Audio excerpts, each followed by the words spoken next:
Octavio's puppet show's about to start at any minute. So grab your friends and call your parents, 'cause one thing is for certain: turn that frown upside down. You don't need that where we're going, 'cause we'll be playing games all day and talk until the morning.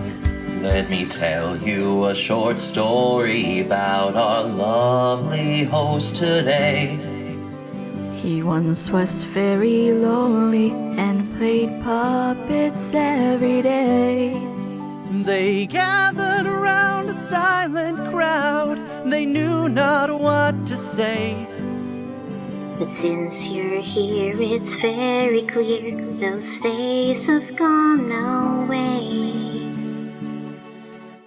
Octavio's puppet show's about to start at any minute. Hey, hey! Stage is set, the lights are out. He'll be here in a moment. Hey, hey! Turn that frown upside down. You don't need that where we're going. Hey, hey! Welcome to the greatest puppet show in all the planet. Octavio's Puppet Show. Hey, hey! Octavio's Puppet Show. Hey, hey! Octavio's Puppet Show. Octavio. Octavio's Puppet Show.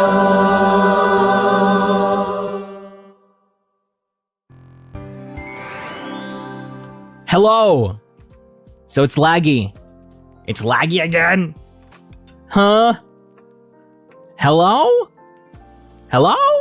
Is it laggy for everybody? We're starting. Some of you might be delayed. Your thing might be delayed. Double BGM? Huh?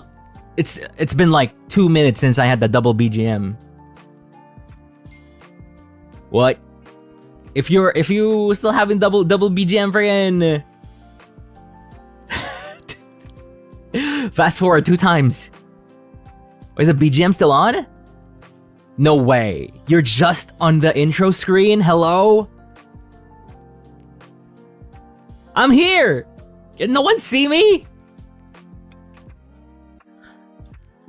I've been talking for 5 minutes already.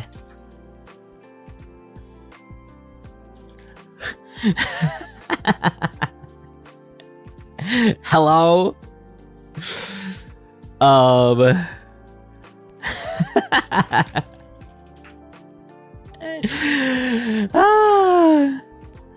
You guys are still talking about the BGM doubled. That was like 5 minutes ago.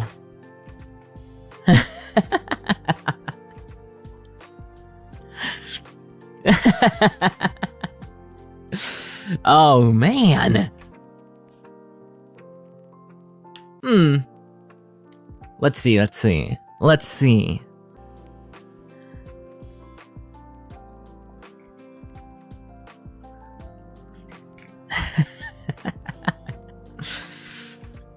Hello?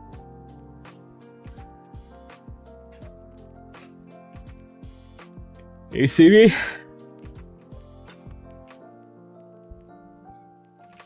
Are you updated?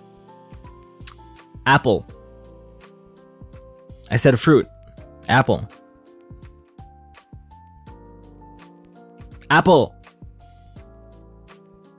I said apple.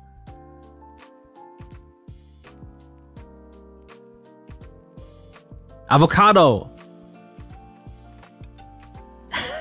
Apple. It's so delayed still. Apple. Hello. Can you fast forward now? It's that because that is still very delayed. That's like 30 seconds delayed. Avocado. Another fruit? Tomato. out of all the fruits, I say tomato. Okay, there we go. Tomato. Okay, it's pretty. What? Chat is so fast, just talking about tomatoes. Hey, I think we're back. I don't know what happened. I don't know what's going on. But we are being oppressed. We are being oppressed by YouTube. By YouTube's elite. They're trying to put us down. They're trying to compress us.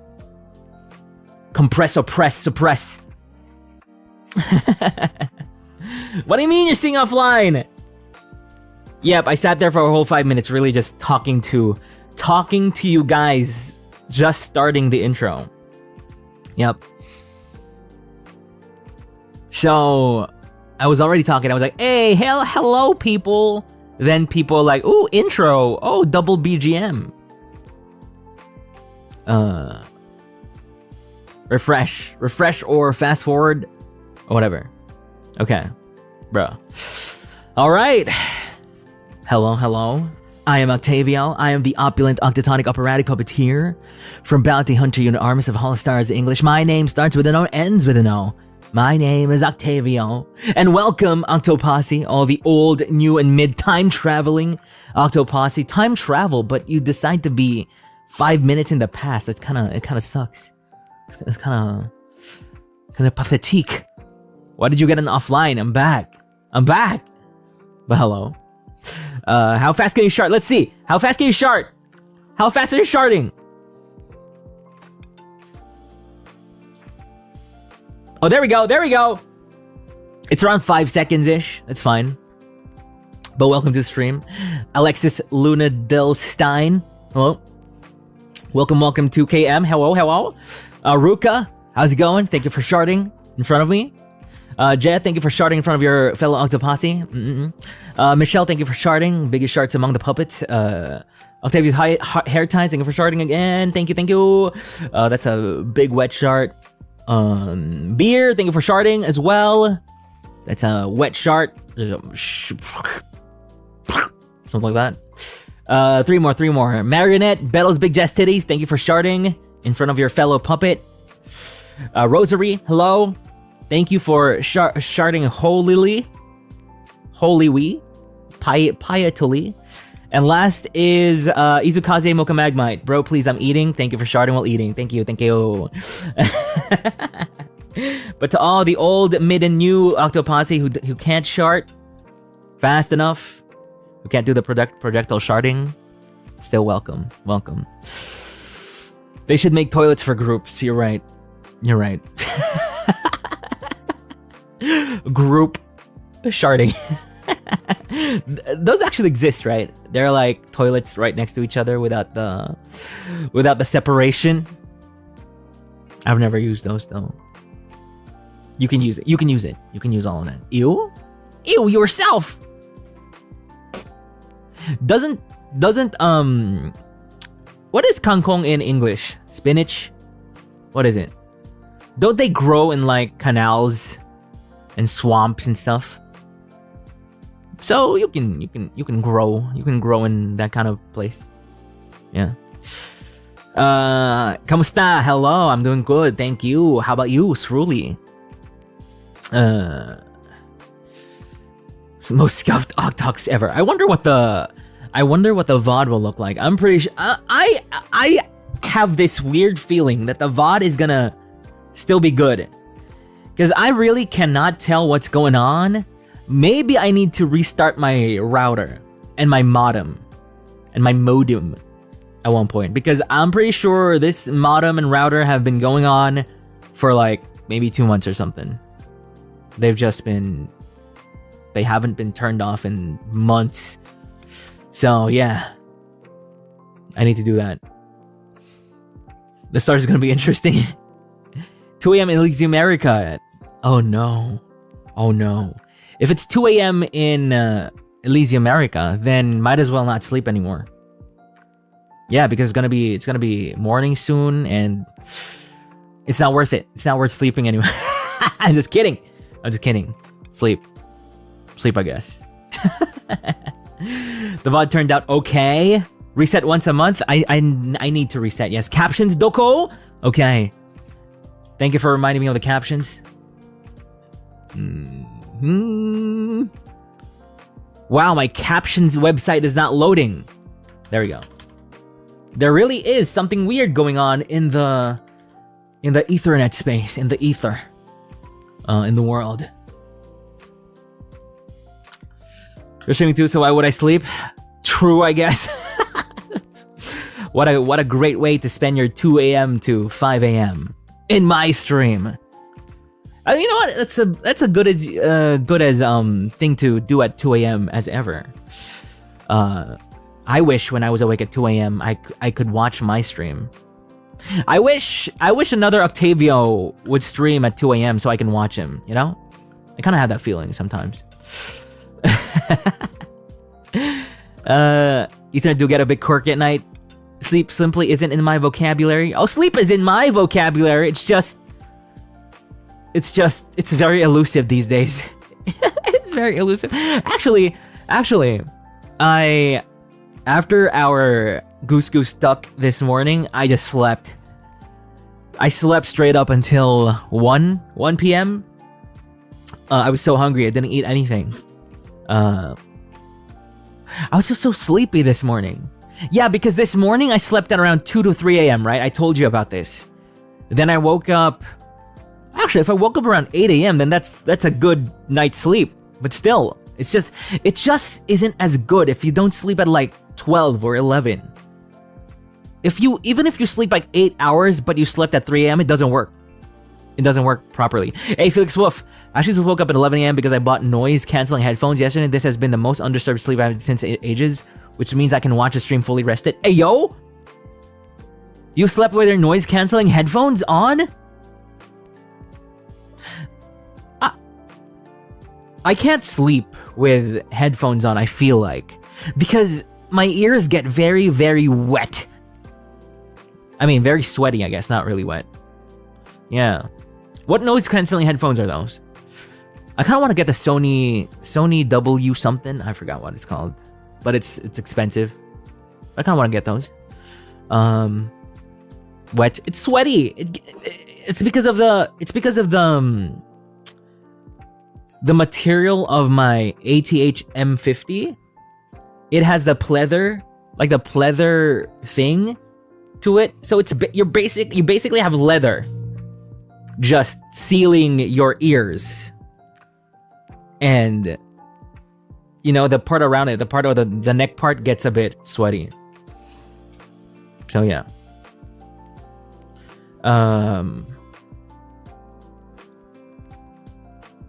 Better sleep with one eye open, Blue Boy. Your puppets are waiting for you to let your guard down. What are you talking about? Faye.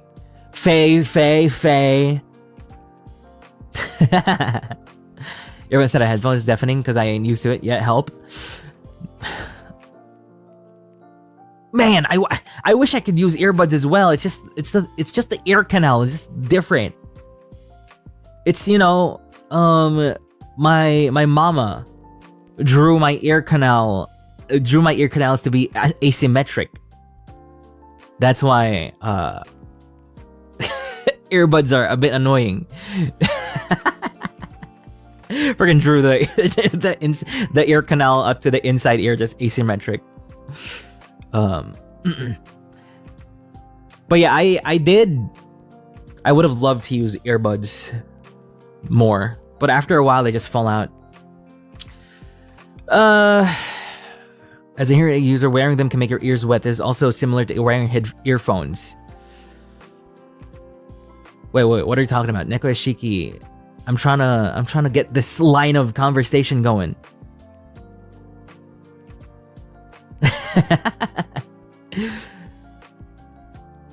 Bluetooth earphones on. You know what I really want to use? It's one of those bone conduction earphones, I guess. It's these kind of earphones that you place on your temple, like the bone on your temple, and that is the way that it will transmit sound into your inner ear. However, the one I bought, I just wanted to try it first. I wanted to try it for myself, so I bought a cheap one, and it's not super effective. It kind of is, but when things get loud, the sound isn't full, is what I'm saying, I guess. As Ruli, Kuya, I wonder how your English accent is so good. Galing. Hey, thank you. I mean, I do have an accent. It shows up, especially when I have my guard down, as a face said. But I think even my default has is not fully English accent, not English and British, like American accent, I guess. Sorry about them, but I don't know. Shaking your bones. Yeah. It's through the vibrations. The vibrations through the bone. It'll conduct the sound waves through the bone to the inner ear, and that's how you hear the music. Now, there's a good one. There's a good pair of those, which is kind of more expensive, definitely. Expensive. I want to try those, but that's the problem. They're expensive. So if I freaking use them and they don't work to the expectation that I want them to work, then I just wasted money. You need to get expensive ones for those conduction. Yeah, for the conduction, they need to be expensive. And also, the problem also is their Bluetooth.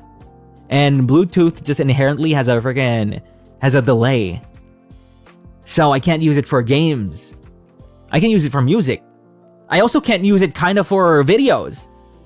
Because then, what if somebody punches someone and pop? And then it comes like 1 second later, you know? Yeah, we need gamer bone earphones. We need Asus. Asus. What was that? ROG, Republic of Gamers, to make an gamer bone earphones. The first time I hear of Bluetooth delaying. Yeah, Bluetooth has delay for sure. Bluetooth is great for music, but I don't know if actually haven't tried. For example, like the AirPods. I wonder if the AirPods have like delay. There's always something a bit different with Apple technology. They seem to be a little bit more. It's like, huh? How does this work? Yeah, AirPods. I haven't tried if AirPods have some sort of delay, but I'm willing to bet that they don't, or that it's very minimal as compared to a normal like Bluetooth from another company. Bone conduction headphones be nice though. Less risk to die from kaspeseran drivers. Even true. That's the great thing about the bone conduction earphones is that when you're like running, driving, not really driving, I guess, kinda driving, on a bike, your ears are free to listen to everything that's happening around you, as compared to like noise canceling earphones. You can't really play rhythm games with it. Oh, so there is a delay, but I'm willing to bet it's very little. Yeah. Bluetooth headphones are ASMR. Ooh. Wired earbuds for the longest time. Yeah, all my earphones stuff are wired. Definitely. Which kind of sucks. It kind of sucks these days. These phones don't have the wired option anymore. Even if they do, they take up the charging slot. So. Rhythm games with Bluetooth is a pain. Yeah, that's exactly why there's a delay with Bluetooth. I would lose. Yeah, that's my biggest problem with my AirPods is that I'm always wound up, you know? I'm always anxious anyway. I'm always like a big ball of anxiety every single second. Even when I'm sleeping, I'm a big ball of anxiety. And then when I wear AirPods, it just increases it by like a few points. Because, oh no, these AirPods are just gonna fall. I'm gonna fall down. Any moment now. I'm on a bus, and the bus is like bouncy and stuff. I'm like, oh no, my AirPods. Earphones with the like plug of an Apple charger. I literally pull off a Xbox mic with it. You literally eat the. I can't even do it with this mic. Can I do it?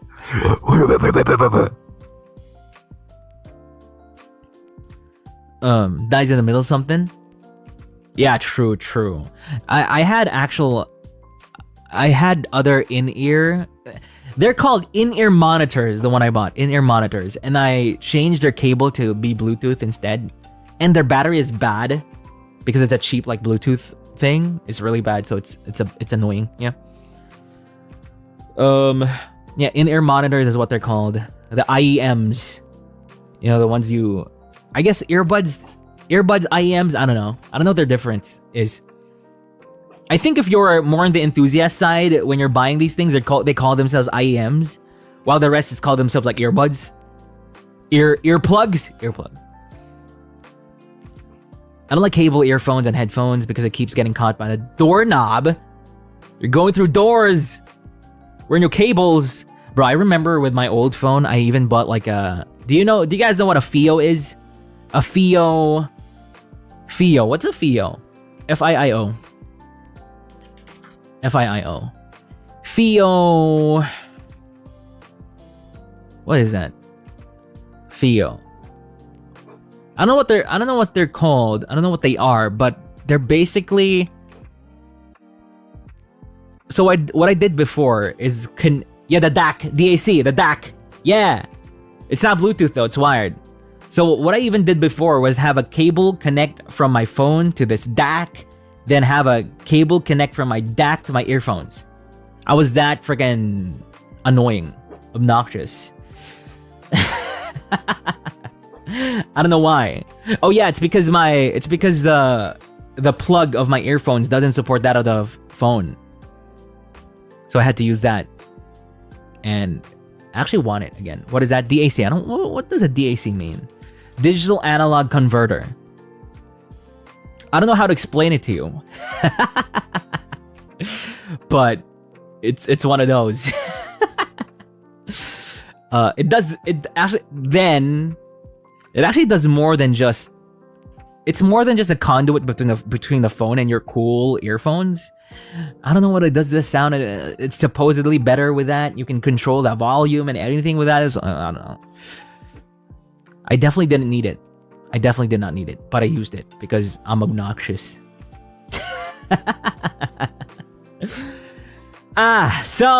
But welcome to OcTalks with Octavio.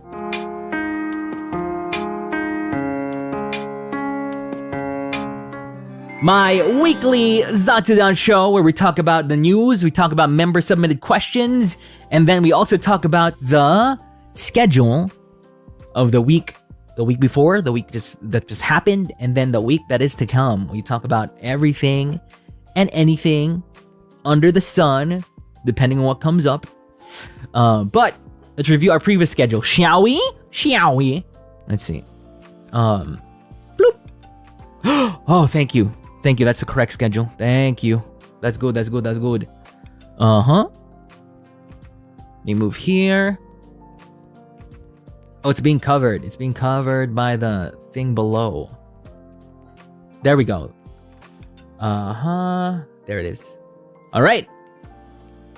So, Monday, nothing. I slept. Did I just do nothing on Monday? I guess I did. I did nothing on Monday. Then, on Tuesday,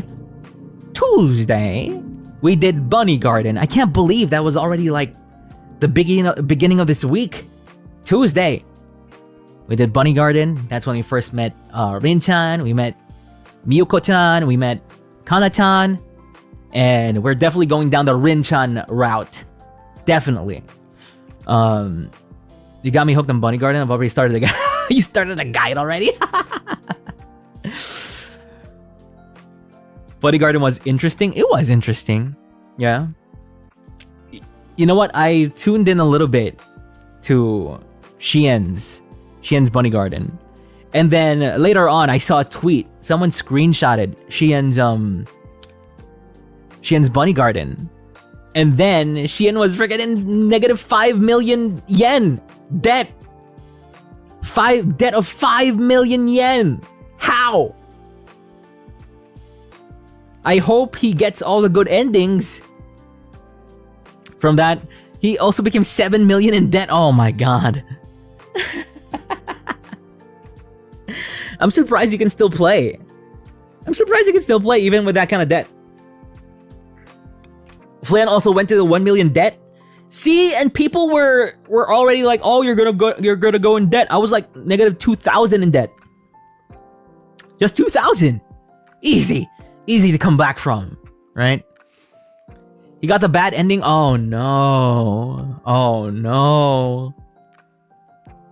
I guess if you get the girl, then what money do you have? No money.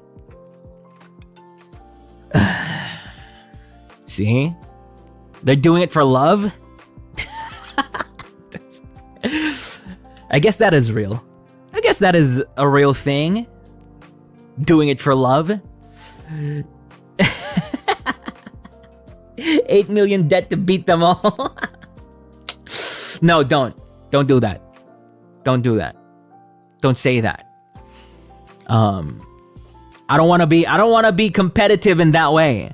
These chicks are expensive. They want 200k vacations, 150k birthday gifts, 50k. What do you mean 200k vacations? Because I've been waiting for a vacation. I've been waiting for a vacation invite from Rin, and I only have like 90k, 80k at a time.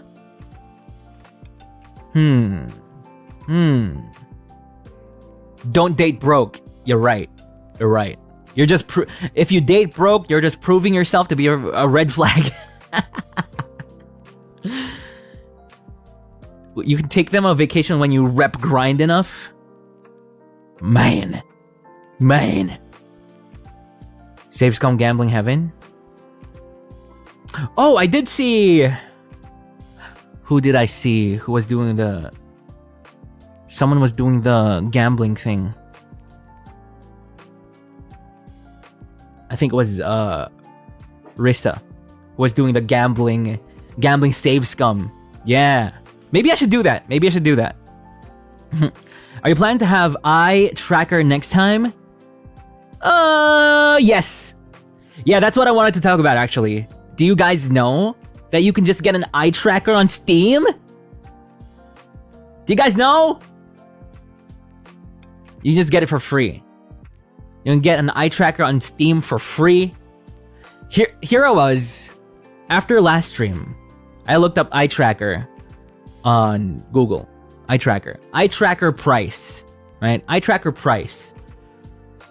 And then I saw it was like how much? 13k? 13k South Elysium coins, which is around how much is 13k?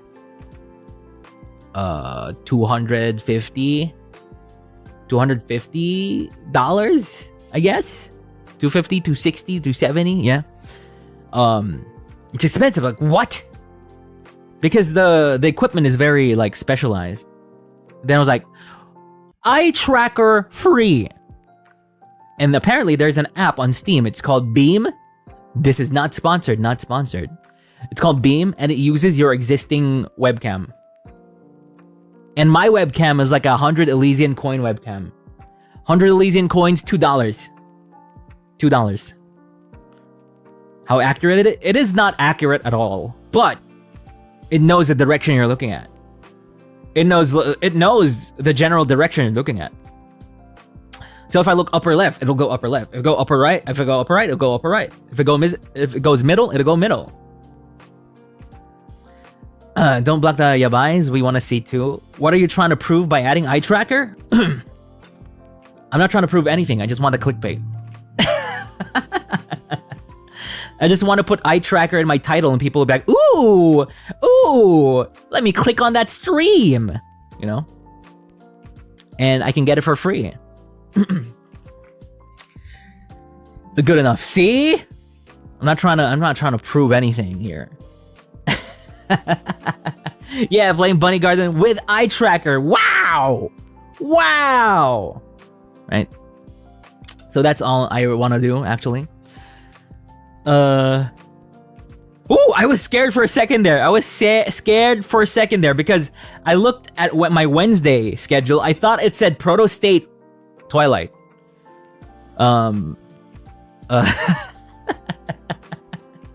Pushing for the algorithm. Heck yeah. Wednesday. I thought it was Proto State Twilight. Apparently not. Protostar Twilight. This was really fun. I just kind of hate that I only spent very little time playing it. I spent like maybe 3 hours, 2 hours ish. I wish I could have played more.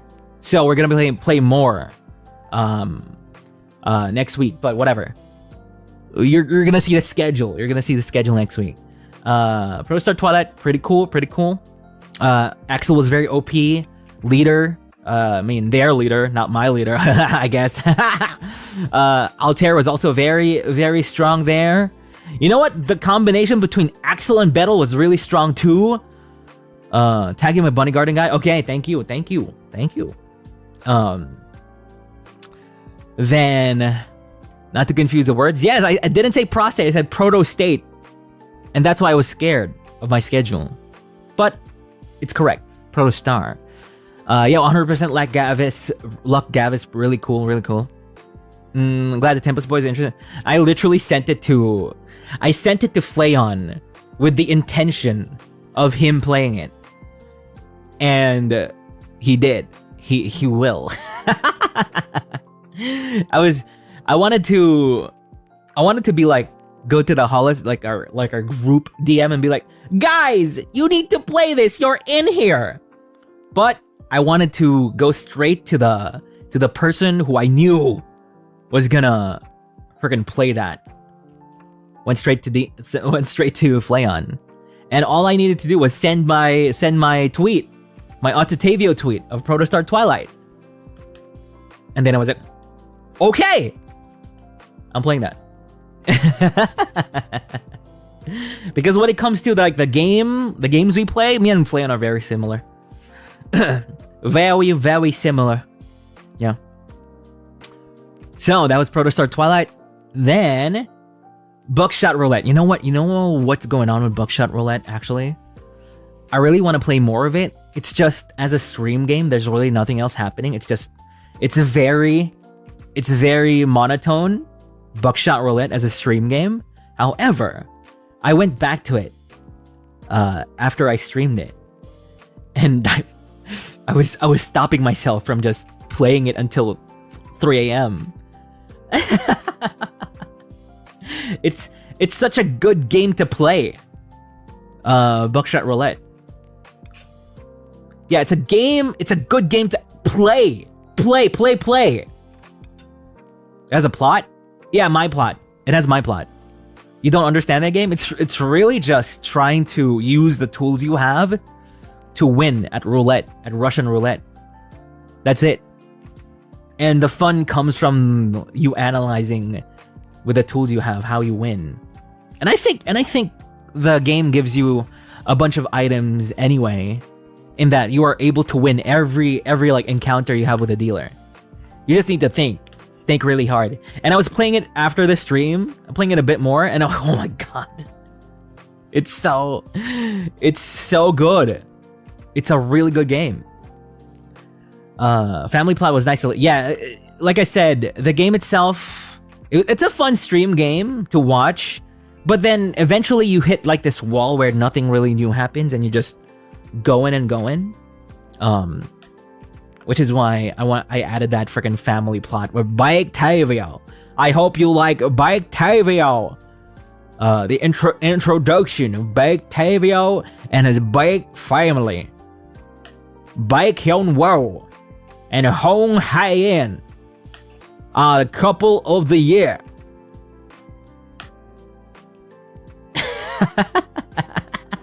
Octavio. Yeehaw! Kai Bagan corn. A wearing cowboy. Yeah, I like these odds, yes. We're going back to Texas, paying. Beanie. So, that was fun. We'll see how that evolves we'll see how Octavio evolves in the future. Because ever since that stream, Octavio has been infiltrating my daily language here and there. And it's scary. by Octavio was very scary. By Octavio Opa. He keeps saying Biney.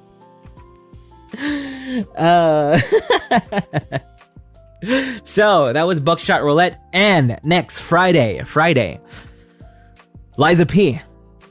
Great game. Had so much fun. So much fun playing Liza P. In fact, I spent maybe a few more hours after that stream to play more. And all I've been doing was going through the past areas. Like the first area, like the first until the current area. I didn't really progress a plot. All I did was go back to the old areas and just try and just go through them and really discover all the nooks and crannies and stuff. I actually had a good, I guess, completion of the maps when we played. There's only like literally just one shortcut that I didn't really open, and I opened while I was playing on my own. That game is so fun. P organ, yeah, something about a P organ. His daily interaction with the puppets. You're right. Yeah, I am in the Liza P swamp right now, and I'm scared that the next time I'm gonna play it, I'm gonna lose everything I've learned again.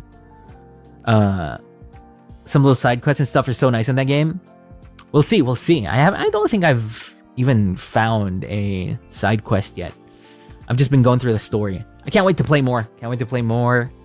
The game is so good. Right. Yeah, Onion's borking. He wants to go out. And then Saturday morning was the Tagalog karaoke rebroadcast. That was fun as well. Lots of things happened in chat. I was talking in chat, which is pretty cool. Thank you all for watching the rebroadcast. Then Menchie, we cooked the Jotai theme. You know what I didn't expect? I didn't expect that stream to go on for almost 4 hours. That was a almost 4-hour Menchie stream of cooking. One of your favorite karaoke's ever. Nice. Thank you. Couldn't check the translations on the first stream, so that was crazy. When did we talk about the K-drama?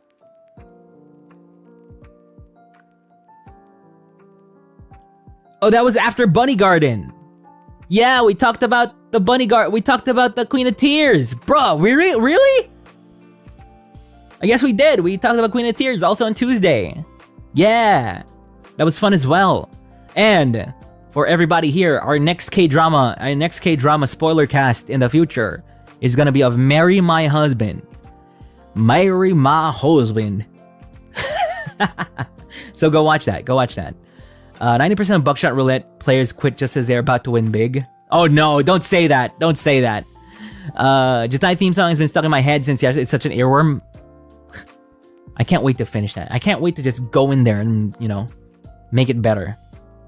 I actually want to watch some drum theory to figure out how to actually do drums, But yeah, Marry My Husband is what we're gonna be doing for the next spoiler cast. Watch it. So I'm just gonna give you a little summary if you're like super on the fence still about watching it. It's basically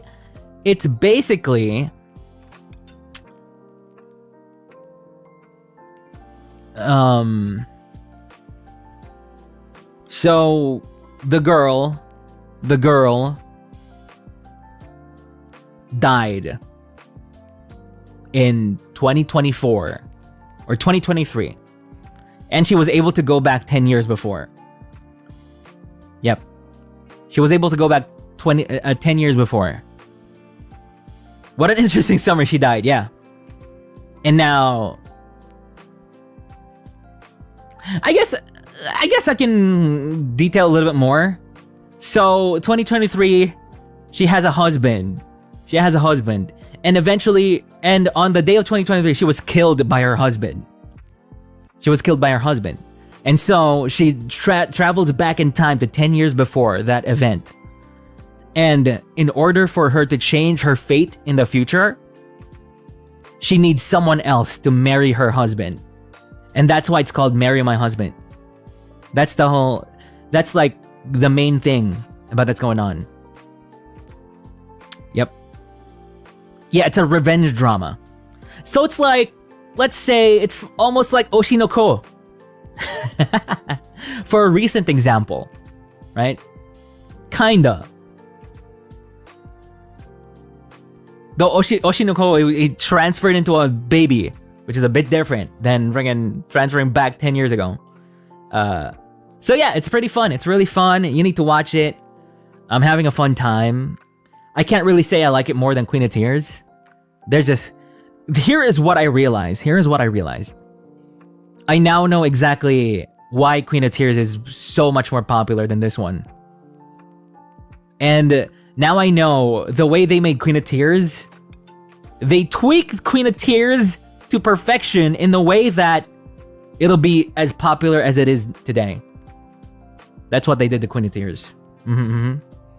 It had all the trappings of it being like a really popular show as compared to something like Marry My Husband. So that. Yep. Go watch it. That's gonna be our spoiler cast end of this month.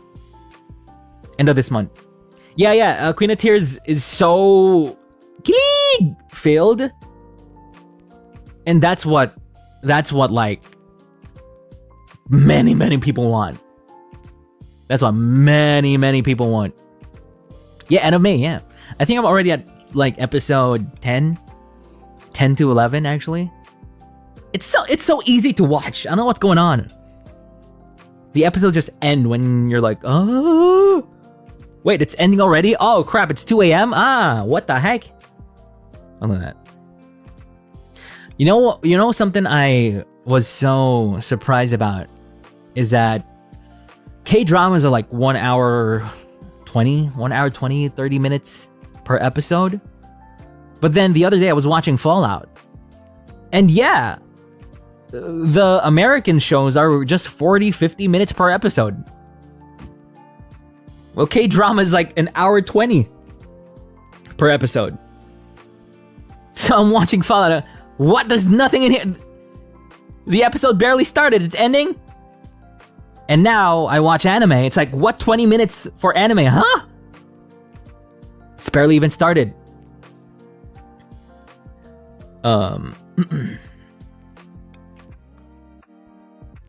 Yeah, the Fallout show is really good. It's really good. Yeah, and the final episode tends to be the longer one, kind of like Game of Thrones. Yes. Are they really that long? What do you mean? Like American shows, they're 40 minutes. 40 minutes. Then Korean shows are 1 hour 20, 1 hour 30. And then for anime, 20 minutes. So, yes. Yeah, to be continued after a 20-minute episode reduced. Yeah. You watch anime every week for just 20 minutes. 20 minutes of crumbs. It is, yeah, true. It is understandable why, but still, still it's like, 20 minutes. If K-drama's on 20, then how long are they? They're roughly the same still. They're the same. But bro, there's a big difference. So yeah, we did that Cooking to Thai theme, by the way. Really fun. Can't really talk too much about it, only for the members. But it's around 80%-ish done. Still gonna continue finishing it. The next we did Goose Goose Duck this morning. Very interesting. And by the way, your puppets of the week are me. I won one of the games. Like, I was instrumental in the winning of one of the games. Hey! Then the second puppet of the week is me. Not me, but me. Okay? Not me, but me. Then for the remaining puppets of the week, they are Nyajime, Debussy Nyajime, Debussy Tellers, and Mabopoki. Mabopoki. I don't know who the heck me is, honestly. Me didn't even introduce themselves in chat or anywhere. about who they are. Yeah, I'm gonna do a voice tweet for myself. Yes, exactly. That's exactly what's gonna happen. Me, very mysterious, very mysterious. I guess we'll never know. I hope they're happy when I do a voice tweet. It's just gonna be me. All right, so let's answer. Let's go to the member submitted questions. These were questions submitted by members of the Puppet Collection from T2 above. Every week they're able to submit questions for us to talk about, or maybe for just us to like meme with or like have fun with, whatever. All right. So, first question by Anta Otomedev. Anta Otomedev. How do you even deal with all this heat? So, big question. Even for all of you, Octoposse, actually. How do you deal with the heat? It's really hot these days. I think the highest I've seen, at least from the news, is like there's a place that's like 56 degrees. Heat index, we're talking about heat index, by the way. Heat index is just much better to look at because it also includes humidity and other factors into the equation. Aircon, AC and fan, and pool. Whoa! Jay Shion has a friggin' pool! Let's go! Hydrate and bath, go to mall. Actually, I feel like that's what a lot of people do. They go to malls. But you know what? Here is a thing with friggin' malls. When it's hot outside, why do malls tend to lower their AC as well? I mean, increase the temperature of the AC as well. I mean, I get why, I guess, but that's also what happens. They increase the temperature of the ACs in malls. So it kind of sucks. It just sucks overall. Two big ice cream aircon, a dying aircon, iced coffee, caramel macchiato, or hazelnut. Whoa, social. Or just hang out at the mall. You're right. AC's being installed in your room now? Nice! Hey, let's go! That's good. Oh, a brand new AC. That's gonna be super cold. It's gonna be really cold. Yeah, I think they increased the temperature of the ACs, you know, in malls and stuff when it's summer, just so they can, maybe just so the electricity bill won't be so high. You know? So the previous temperature, yeah, if they keep it at the previous temperature, they're gonna lose so much more money from electricity. So they increase it as well, which sucks. Boo. Unbased behavior from malls. But also, wait, is a higher temperature AC much better for the environment than a lower temperature AC? What's going on here? What are the physics of that? Electric fan is all I have and the air is so hot too. Bruh! I guess it should depend on the... No. If the electric fan the air that goes in the electric fan at this point is just really hot as well.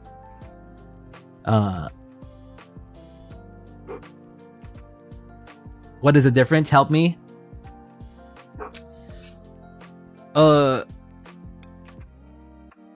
just trying to think if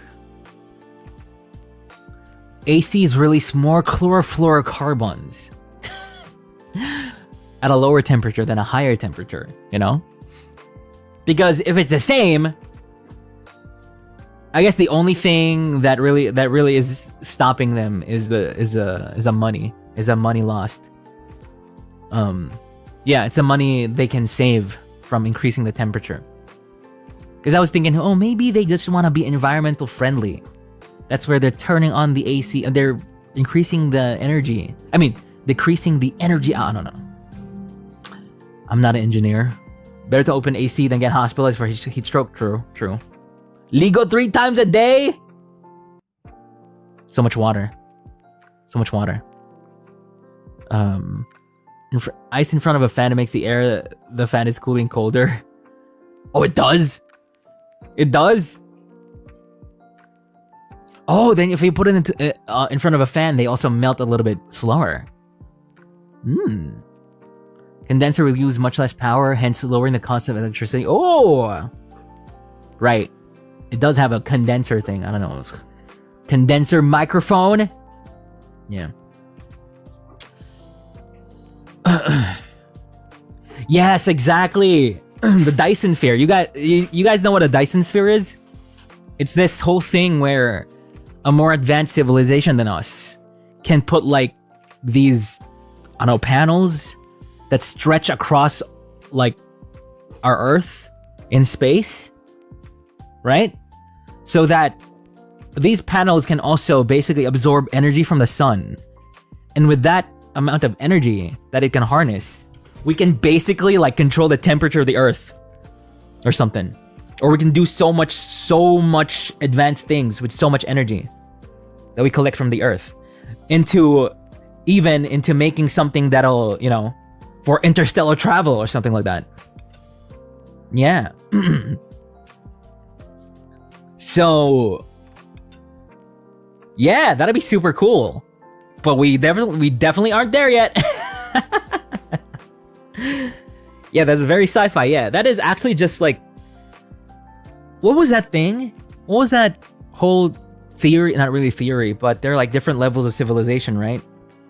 Levels of civilization. The Kardashev scale. Kardashev scale. That's what it's called. I think we are currently around... we're still like type 1. Yeah, type 1 is planetary civilization. Type 2 is stellar. Is stellar civilization. Yeah, we're in between type 1 and type 2. Not the Kardashian. Keeping up with the Kardashians. Keeping up with the Kardashevs.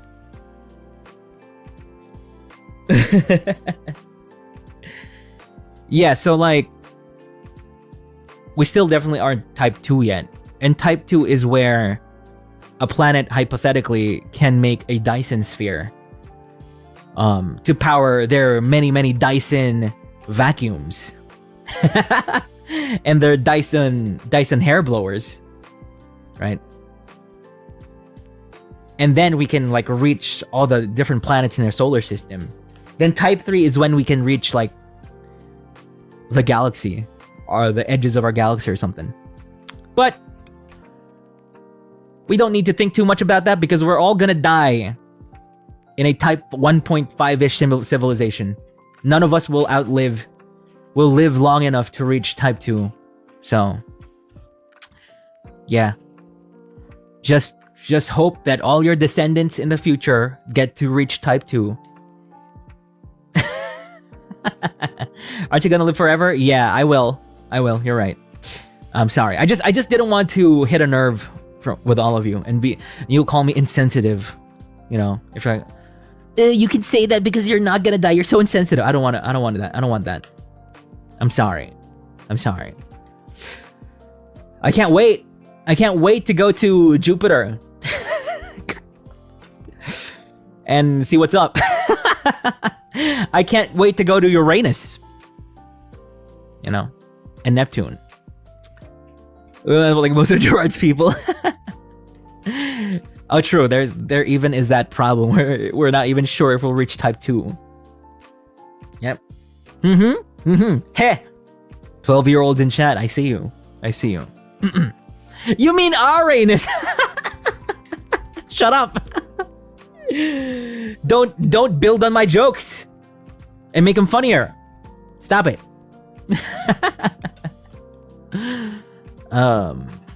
Why Uranus specifically? Because it's funny. Okay, so how do you deal with the heat? AC, that's it, nothing else. The thing that happens in summer is that the time the AC is open basically becomes earlier and earlier in the day. Just the other day, I opened my AC at 7 a.m. and I felt like a failure. I felt like a failure. But guys, please keep hydrated. Don't go out into the sun midday like Shinri did. Though Shinri, I'm pretty sure Shinri by default runs hot. He has all these muscles, right? He has all these muscles. He runs hot by default. So he probably can walk outdoors in the midday in C no Kuni. Much better than all of us. Don't forget to apply sunscreen. You're right. Shinri's a living human oven. True. Those muscles definitely keep pumping out energy every day. Calories. Caloric requirement to increase the degrees Celsius by 1. And have no AC or anything. You just don't just don't go out into the sun. Stay where it's dark. You know what I've never tried? You know, people say that if you point your fan outside, it's way better than pointing your fan inside. Isn't there something like that where if you have two windows open, then you have a fan pointing outward on one window. The effect of that is that the air from outside will go through the other window, which the fan isn't pointing out, and will pass through the space between the two windows. And actually, I found a video of a guy. He's just a normal looking guy, and he measured the airflow using actual instruments in his room when he has a fan pointing outside in different distances, like 1 meter, 2 meters, and stuff like that. And he programmed like an app or something to see the airflow. So I want to do that. The problem is I don't have a way to get my fans to point out of a window at the moment. 2 to 3 feet back from the window. Yeah, and it actually needs to be farther, a little bit farther from your window, not just straight up against your window. That's just creating air circulation and makes it feel cooler. It will really only cool your space if it's cooler outside. Okay, you're right. Midday in C no Kuni, you open up your window, or C no Kuni or South Elysium, open up your window. It's like 53 degrees outside, and inside is 27 degrees. What are you gonna do?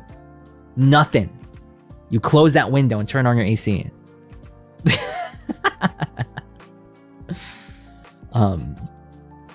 So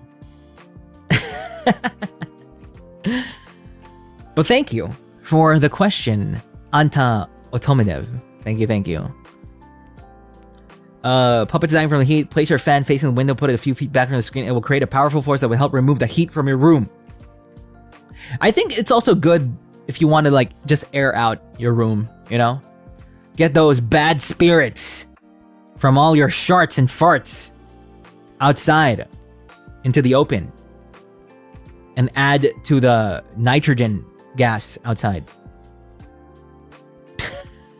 The carbon dioxide, I mean. But yeah. Thank you for the question, Anta Otomedev. Thank you. Next up is a question from Debussy Teleshina. Just something random I thought of, but how do you spell the library's name that's near the orphanage? Shultairine? You guys got the White Day VP, right?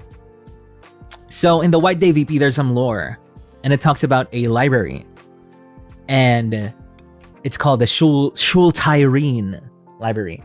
The spelling of that is basically SHUL apostrophe TYRIN. Shultairine. Yeah. It's pretty cool. It's a pretty cool library. You haven't listened to the VP? Get the White Day VP. Wait, is it still available? Yeah, like that. Exactly, like that. Yeah. Is it still available? White Day VP. HOLOSTARS. Oh, it's still available. Get the White Day VP. Get the White Day VP. Thank you. Thank you for getting the White Day VP. It's a 10-minute VP. It's a 10-minute vice president. Shul Tyrene. Stonks. So that's it. And get my birthday merch. It's right there. You can see it for yourself right there. Don't skip the ad. The ad is there because I need to make money for a Yago. All right, so thank you for the question. Tell us. Next question is, but you can answer this question as well. Actually, this is pretty. I feel like this is gonna be a bit important to a few people out there. Submitted by Aya Shortcake 1042. I would like to ask for tips on performing in front of an audience, and most importantly, how to have stage presence. By the way, your recent Tagalog stream was amazing. Okay. How do you perform? How to perform in front of an audience. Now, here's the thing. I have been blessed by being a humanime. By being a humanime, my audience is literally in a little black box on my screen. That's all I see. But I've also performed, I guess, in front of a bunch of people. In a way. Maybe not singing, but I think I talked about this in the very, very first Zatsudan. Is extemporaneous speaking. Yeah, you're just orbs on a screen with a name attached to it to the side. Because I did extemporaneous speaking, right, when I was around high school. And I had to talk in front of a bunch of different people. And in many ways, there was like a contest for it as well. So I had to talk in the front of a few judgmental people as well. And I actually don't know. How I turned out this way. Like, as in I really am not afraid to talk in front of a bunch of people. Well, it depends on the context. If it's prepared, definitely not. If it's extemporaneous, I guess not as well. But if it's about something that I don't know much about, for example, like in school, hey, report on this topic, and the night before I didn't even study, then crap. That's a difficult thing. However, in my mind, if, for example, an exam or whatever involves me speaking in front of a lot of people, in my mind, I'm like, yes, easy. It's easy to pass that for me. I don't know why, actually. So whenever there's an opportunity, that's like, it's either you take an exam or you talk in front of people and report this. In my mind, I'm like, reporting, let's go. As long as I'm able to prepare, though. With a script or talking points, no surprises allowed. True. If you're more prepared, you're also more confident. Combat social anxiety first, but a personal tip of mine, learn from performers that you're very inspired with. Fire yourself up with them and believe in yourself. True as well. True. Or, I guess sometimes what I like to do is I imagine myself to be like more than I am. Or something like that. And just in that little bubble of a moment, I just really just imagine myself to be like, bruh, I'm Michael Jackson right now. Or like, I'm Jesus Christ right now. So look at the wall at the very back of the room. You can do that as well, which is why it's great when there's a bunch of studio lights. If there's a bunch of studio lights pointing at you, you can't see the audience. That's great. I used to have stage fright before. Did speechcast, but it was during quarantine, so I gained nothing. No! At least you learned something from that. But someone taught me that you should not look directly at people's faces because their facial will make you anxious. True. Just talk past them, I guess. As someone with anxiety, I usually make sure I know everything I want to say first, plan everything out, then I focus on what I want to say first since the audience is there to listen, not judge me.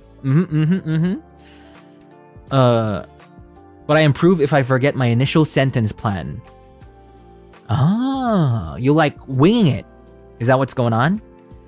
Like, if you just forget it and just do it in the moment. I never got over stage fright, but when I see someone in the crowd smiling, it gets a little better. Oh, I guess it also works in a way that if you're like on stage and you look at the audience and you see that, I think for me, if the audience is like not paying attention, if they're looking some other way or just on their phone or something, that's when I start being like, oh crap, oh no.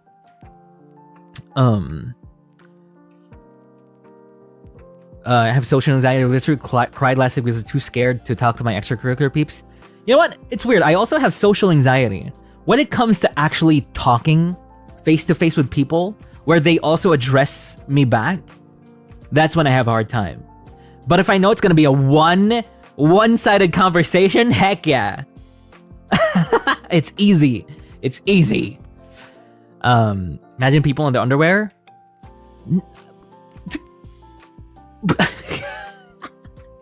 I'd laugh, I guess, if I'm like, oh no, they're in underwear.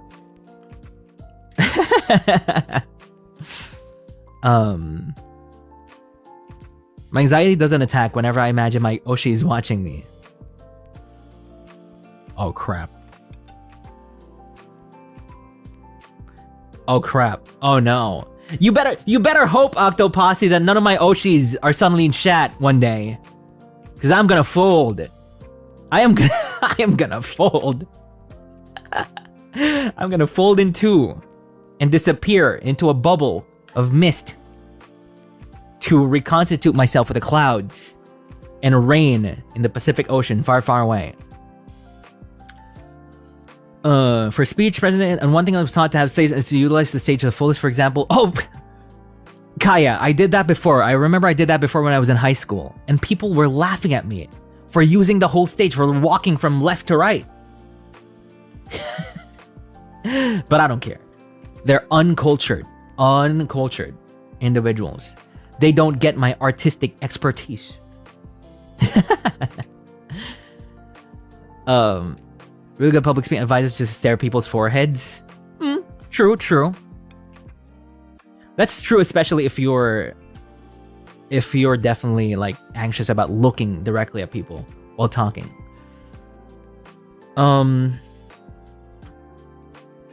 Y'all got a stage? I mean, it's like a front of a classroom.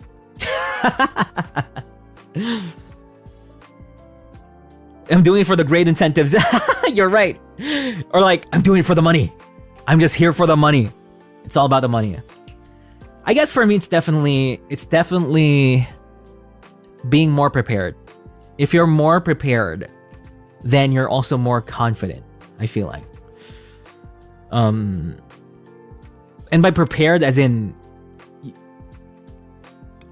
for example, if I prepare for like a report or something, it's almost as if I memorized the whole thing. I can like talk even without the PowerPoint in front of me and say the same things.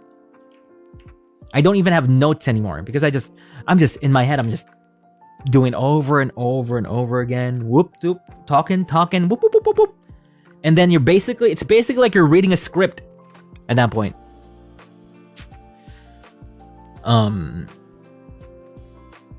That's just what decreases my anxiety for that in general, especially in more structured like moments of public speaking.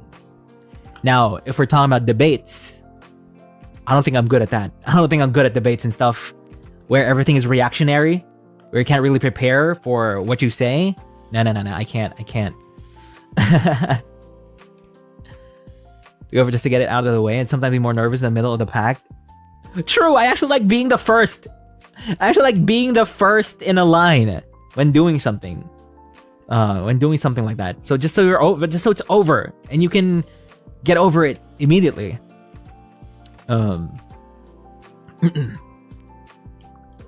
Perform in front of them. So what I had to do is to prepare the materials, and if mistakes were made, play it off as part of the performance. They won't care. That's exactly what I do now. If I make a mistake, I just gaslight you into believing I planned it.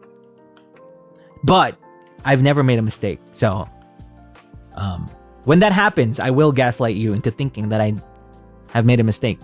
But for now, nothing so far. I can't even think of a single situation, single event in the past 6 months where I made a mistake. Nope. Oh no, that's a problem. The moment I go up, I immediately forget everything I memorized. Yeah, that's a big problem. I don't know. I guess it's really memorizing in the way that you literally will not forget anything. I guess it's harder. It's harder said than done.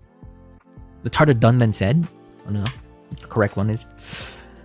So yeah, I don't know.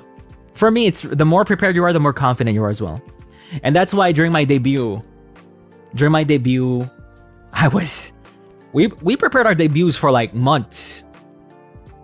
I was memorizing what I was gonna say 3 months before our debuts or something. And then debut came up. 30 minutes of yapping. You know? Easy peasy.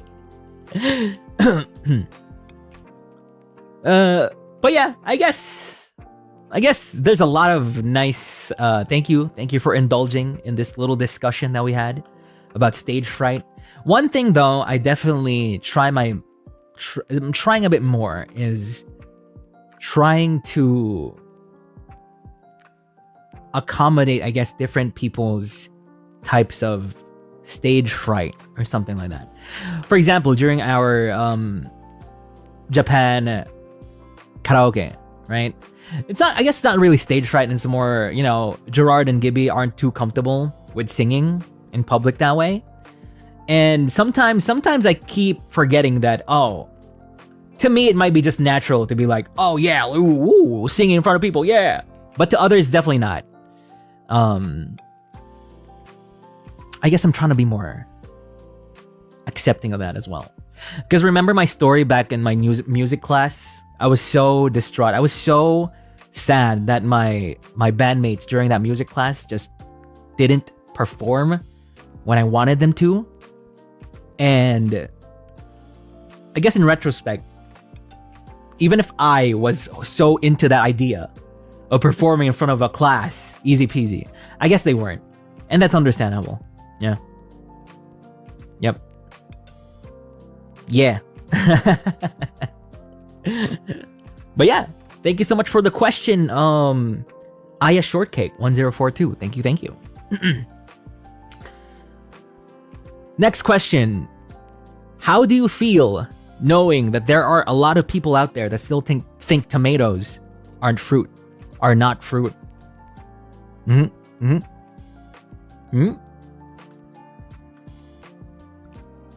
okay with it. Because tomatoes are fruit. But I really don't care. They are fruit, but they belong with the vegetables. If I were to put fruits in a basket and vegetables in a basket, I'm never gonna put a tomato next to an apple or an orange. Tomatoes are gonna go straight to the vegetable basket, no matter what. So they're a fruit, but they're also a vegetable. So that's it. See, a normal take. My takes are so normal, right? My takes are so normal. What's your favorite type of tomato? Wait, do you guys even like tomatoes? I do like tomatoes, but it depends. It depends on how they're used in a dish, I guess. No, tomato ketchup doesn't count. Cherry tomatoes? Can you guys take eating tomatoes alone? Just a pure tomato. Just bite into that. Can you do that? Are you into that? I eat raw tomato when used as dipping with soy sauce. Yes, you can do that.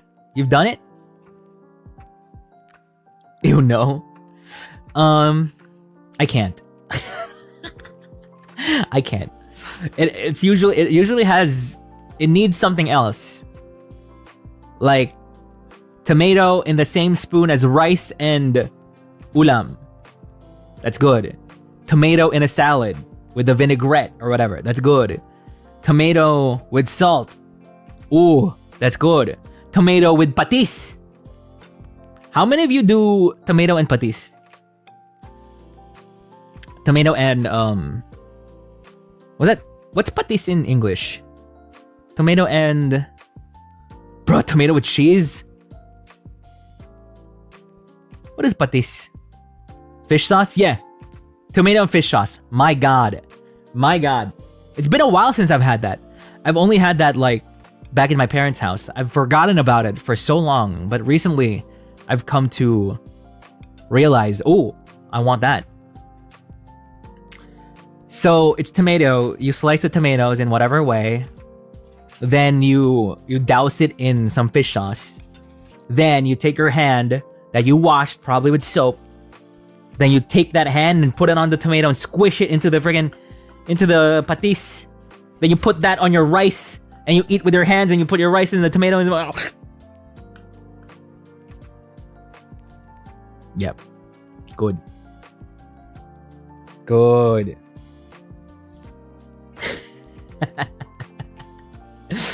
Sun-dried tomatoes are good, yes. Because even when you add onions and green mangoes, yes. Wait, tomatoes fish sauce if inihaw na bangus yung ulam? I can eat. I also like the tomato fish sauce even if it's like hot dog. Hot dog and rice and egg. Yeah. And eat with your hands. Eat with your hands with your 1 foot up on the seat. Yeah.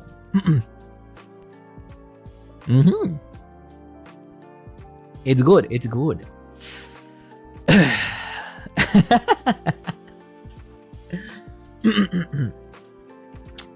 I remember when I was in North Elysium long ago.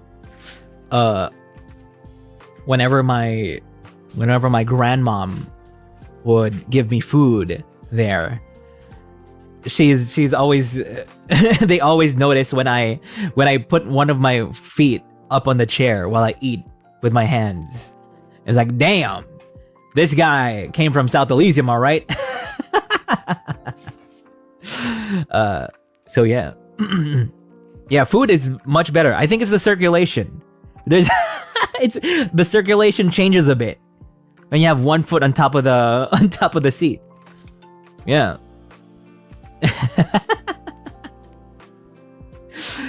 So yeah. If you don't eat that way, then I don't care if you like ube or whatever. If you don't eat that way, then you're not South Elysian. I'm gonna get all of your cards now. People who don't eat that way. Your cards are now revoked. Get out of here. You are now deported. I will now like to deport you. Do you like tomato juice? I can't say I've had tomato juice. No, I haven't had tomato juice. No, I don't think so. Apple juice, that's what I had before. Eat that way, see? See? I know a bunch of you don't eat that way. Get out of here. Get deported. Cow juice? Isn't that just milk? What are you talking about? Cow juice? That's just milk. Don't tell me you strain the cow in a certain way, then you get something else that's not milk. I have tomato juice in cartons as a literal drink. What? Tomato juice? Tomato ketchup or banana ketchup? I like both. Though I lean towards tomato ketchup. But sometimes, in between like 10 meals with tomato ketchup, a nice little banana ketchup in the middle is good. Cow juice blend with the cow. You spin the cow and get... No. Put the cow in like, you know, one of those things where they train astronauts where they keep them in a circle at like different G's? Put a cow in that. So when you milk it, you get whipped cream. Straight from the boobs of a cow. Sa dodo ng cow! So, here's what banana ketchup tastes like. It's definitely different. The only bad thing about banana ketchup is that it kind of tints your hand red when you eat it. Galing sa dodo ng cow! Yeah. So, thank you for the question. K9892. Tomatoes are fruit, but they're also vegetables. Tints your hand. Yeah, the coloring kind of, a bit of it it stays in your hand. Stop. What? Galing sa dodo ng cow. That's a common thing. Come on. See? If you don't know that, deported. You're deported. Yeah, it stains your hands. Yeah, stains your hands. You're deported. Dede pala. God, crap. I'm now half deported. Dede. Is it dede ng cow? Dodo. I think it's dede. I don't know. Thank you for the hot dog. Thank you for the glizzy. Thank you. Both work. Dede is the 4Kids version of it. Dodo is much better for adults to say instead of dede. Only kids say dede. Adults say dodo. That's why my milk battle was dodoa. You know? So even if I was a baby, I was still very mature for my age. Dodoa. You're deported.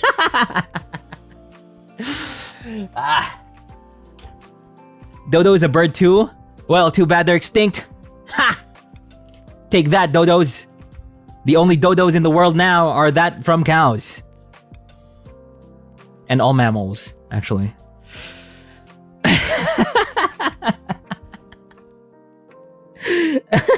As a dodo, I'm offended. Hey, thank you for the sticker of the man with the sweat on the side. That's what they want you to think, the big dodo companies.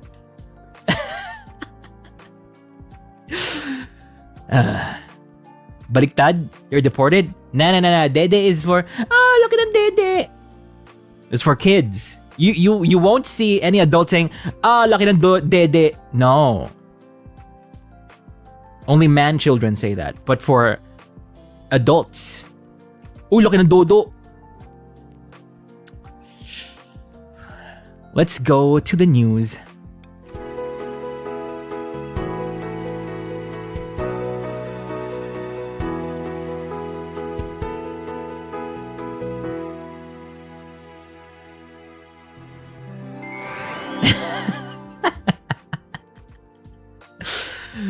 Time for some news.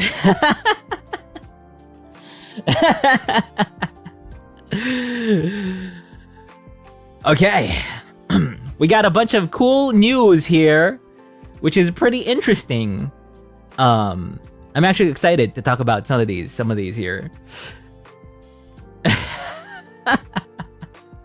Saved by the news. Oh my god, my YouTube is going crazy. First news of the day comes from Push Square.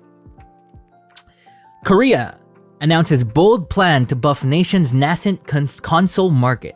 This is what I talked about when we played Liza P. Liza P, Stellar Blade kick off Korean console renaissance. Korea's Ministry of Culture, Sports and Tourism. Let's go! We're into K-drama these days, so Korea. Let's go, Korea! Has announced it intends to boldly grow the country's console market with significant government investment through 2028 in a bid to revitalize the nation's burgeoning games industry. So, you know Korea.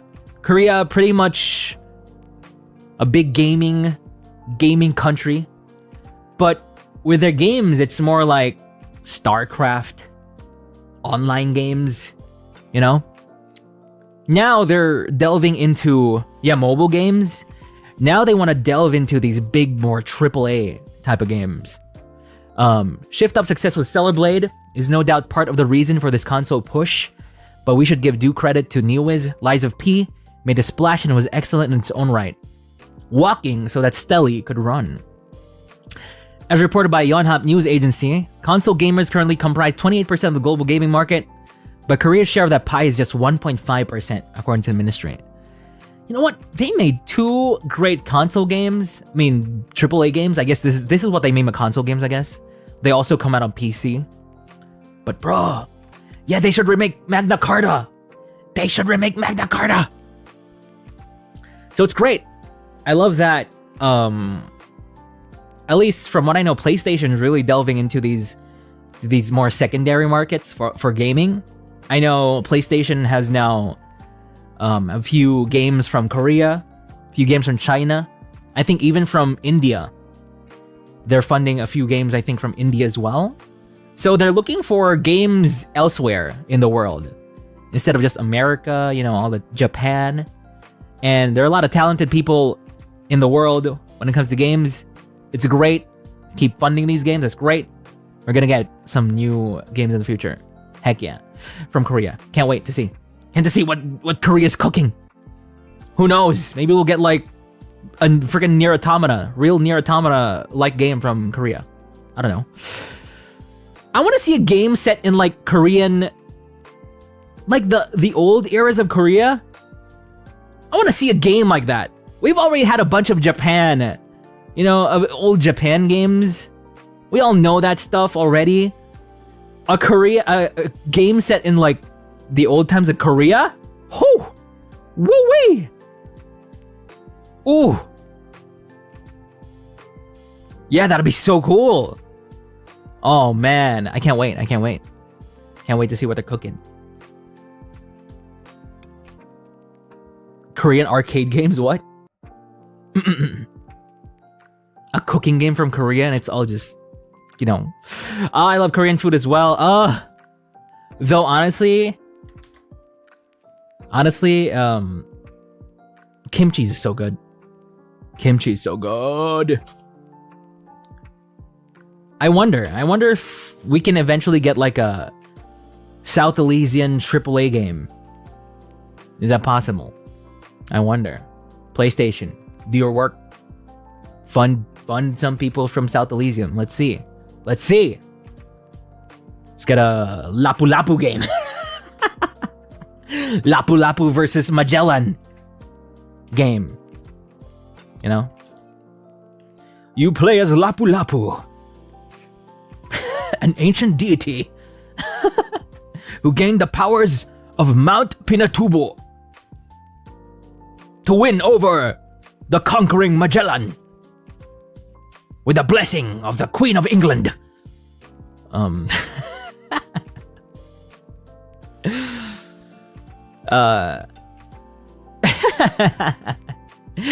Did you guys know there's a game called Jollibee? I think it's Jollibee or something. Where it's a horror game, much like a Chilla's art game, but it features Jollibee. I want to play that. Where was it? Let me link that. Let me link it.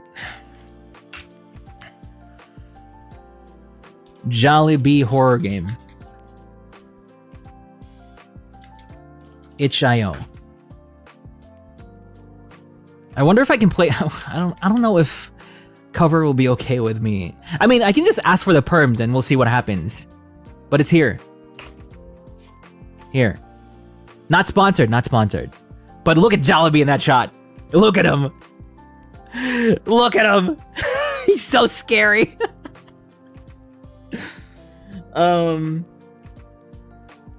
Crap. Look at his eyes. Those red rings.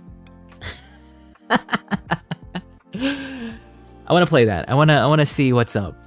I'm just going to ask for the perms. If they're okay with it, then sure. If not, then whatever, right? We'll see. So, I'm going to try and get the perms for that. But there's also another game, actually. There's also another game made in the Philippines called Ligao. This seems to be a more serious take than that one. Here's another link. There, it's like a Chilla's art game, but it's very South Elysian imagery, kinda. That's another game. Yeah, Ligao. I'll try and get the perms for these. We'll see. But yeah, let's go. Next game. I mean, next article is from this article is very funny. Do you guys know the developers of Ni no Kuni? Ni no Kuni, Professor Layton. You guys know that, right? Professor Layton, and some other games as well. Well, from Push Square, family-friendly level 5 boss would love to make violent, erotic games. There's an abnormal world inside of me. So the boss of level 5, maker of Professor Layton, Ni no Kuni, and Yokai Watch, apparently has that dog in him. This article is so funny.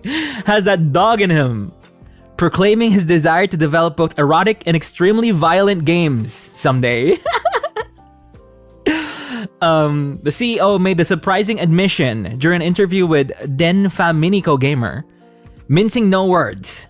Quote unquote, "If I were to put in extreme terms, I would go as far as to say that I want to make things like erotic games and 18 plus games with violence."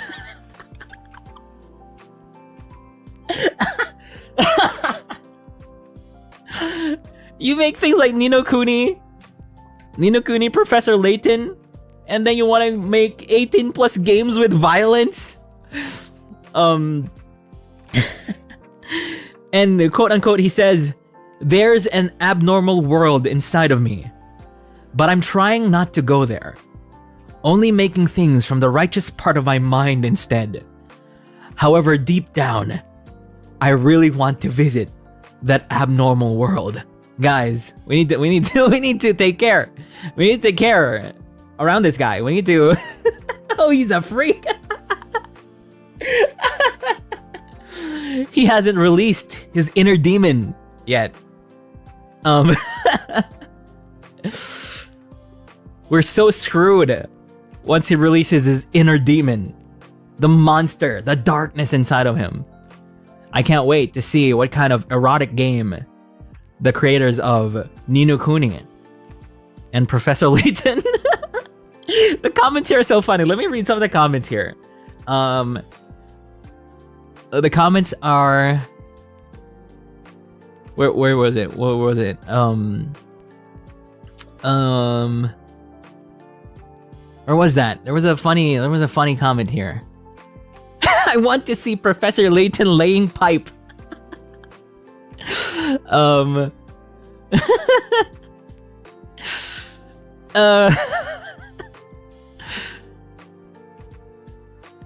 TMI, Akihiro. TMI.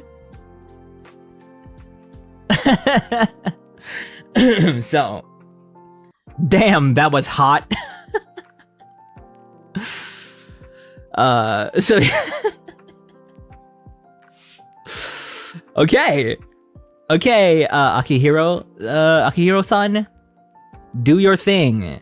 Do what makes your heart happy. I want to see Professor Layton laying pipe. It's so funny. Why does he say it like that? I have an abnormal world inside of me, but I'm trying not to think about it. I'm doing what the righteous part of me wants to do. But someday, I think I may delve deep into the darkness and deep into the abyss, and we'll see what comes out of it. You don't want to see the real me. That's so funny. That's so funny. But thank you, Akihiro. Thank you. I can't wait to see your 18 plus rated game. We don't know. We'll see what it looks like. We'll see. It should have a lot of blood and violence and erotic stuff. Okay. Next article is wait, where was it? Next article is, oh, speaking of my Oshis earlier. Look at this. Look at this. From Video Games Chronicle. Video Games Chronicle. Where was it? Maximilian Dude commissioned cel-shaded mod for Marvel vs. Capcom Infinite. The game's original visual style was met with criticism on release. So, prominent content creator Maximilian Dude has commissioned a cel-shaded mod for Marvel vs. Capcom Infinite. Dude, real name Maximilian Christensen. Octavio, real name Octavio. He took to X to announce that he'd commissioned a mod to reskin the 2017 fighting game to bring its art style closer in line with the previous entries in the series. Now, we're getting close to something that makes me really happy, and hopefully many others who had averted their eyes from MVCI originally, Christensen wrote on X. So basically, MVCI, Marvel vs. Capcom Infinite, kind of looked a certain type of way when it first released. It definitely didn't have like the old super anime style from the old Marvel vs. Capcom games. And friggin' the crazy man actually commissioned someone to make it look like the old games. And look at the videos for this. It's so cool.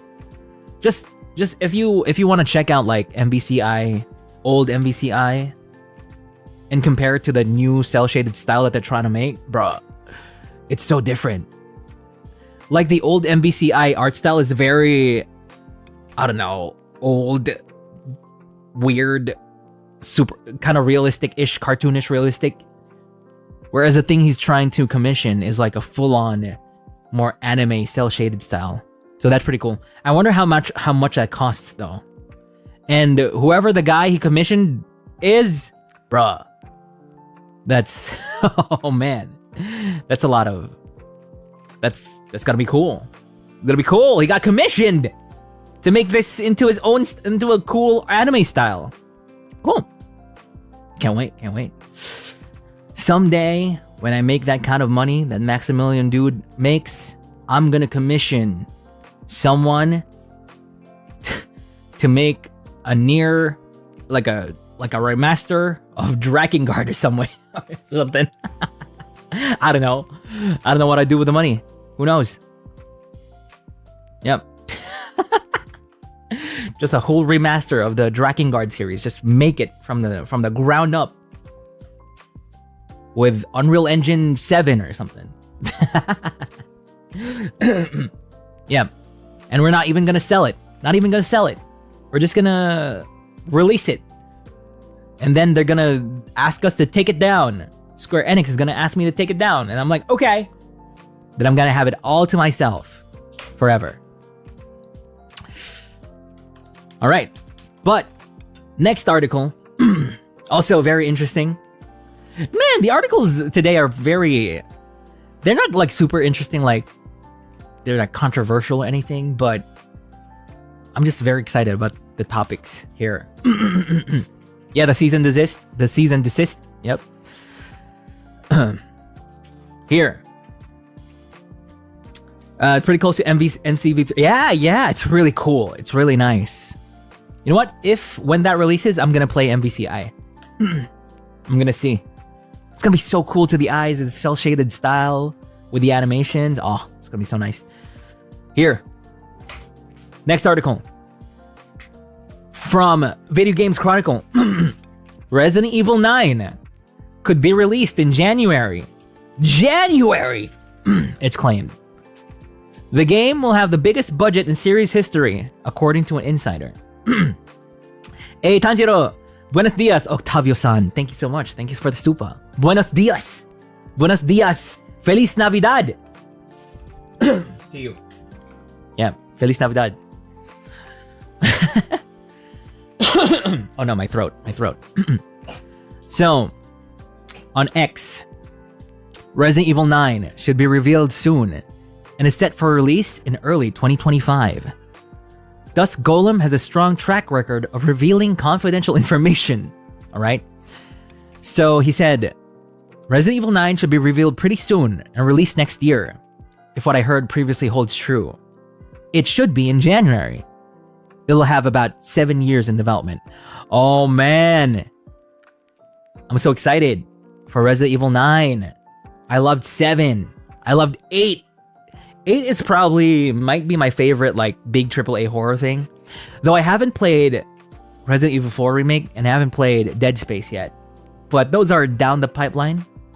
We'll see.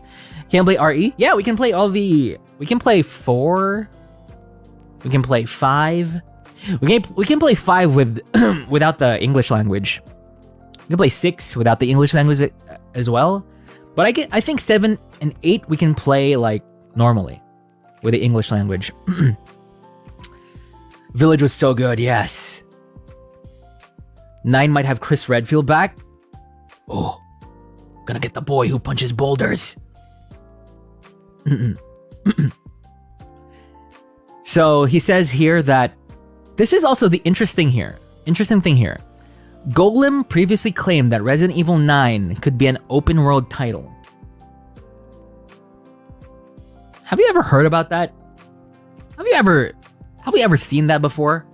Open world horror? Open world survival horror? In the style of like Resident Evil? Huh? At the time of this claim, they said Dragon's Dogma 2 expanded RE engine functionality for open world games. The two other games building on this tech are Monster Hunter Wilds and Resident Evil 9. Ayo? How would that work? I don't know. I guess it's not gonna be. My hope is it's not gonna be like full open world like Red Dead Redemption. Not like that, please. No, I don't want to be riding police cars to multiple villages and just. Hey, there's a zombie threat. Kill everybody. Ooh, pew pew pew pew. No, I don't want that. I want it to be more like, I guess, Final Fantasy VII. Final Fantasy VII has more like zones, right? Final Fantasy VII Rebirth is not open world in the traditional open world sense. It's more like little zones where you go from area to area. I think I want it to be more like that. And kind of like Final Fantasy 16. 16 isn't an open world. It's more zones, little zones that you go through. That'd be cool. I definitely don't want to be like Grand Theft Auto Resident Evil. I don't want to be Grand Theft Auto Resident Evil. No way. Chris Redfield, go to point A of this map with your car and quell the zombie rebellion. Then okay, we go there. Pooh, mission complete. Then there's a side quest to the side. Collect all the zombie tags, the zombie soldier tags in this area. Cool. Okay, collect everything. Oh, Chris Redfield, there's a piano in this house. Play this piano roll perfectly to get an item. No. Chris Redfield, investigate. They say there's a ghost. I need water. My voice is dying for some reason.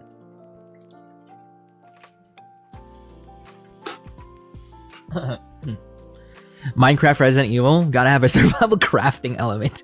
No. You're fighting zombies and you're building buildings. You're building a base. Then you need to scavenge for supplies and food and water. Then you create a water collecting system. You create a farm where you can get zombie cows and pigs to make food. And to procreate and create baby cows and baby pigs. The only resident in this evil left is Chris. So yeah, interesting to see. But the interesting thing here is they do have a new updated RE engine. And that was indeed used to make Dragon's Dogma 2 and the upcoming Monster Hunter Wild. So, if it can make those types of games, it can definitely open up Resident Evil 9 a little bit more. And it'll be super cool because at that point, they're evolving Resident Evil, which is great. I'd love to see them evolve Resident Evil even more. But yeah, cool news. But the biggest news for me here, at the very least,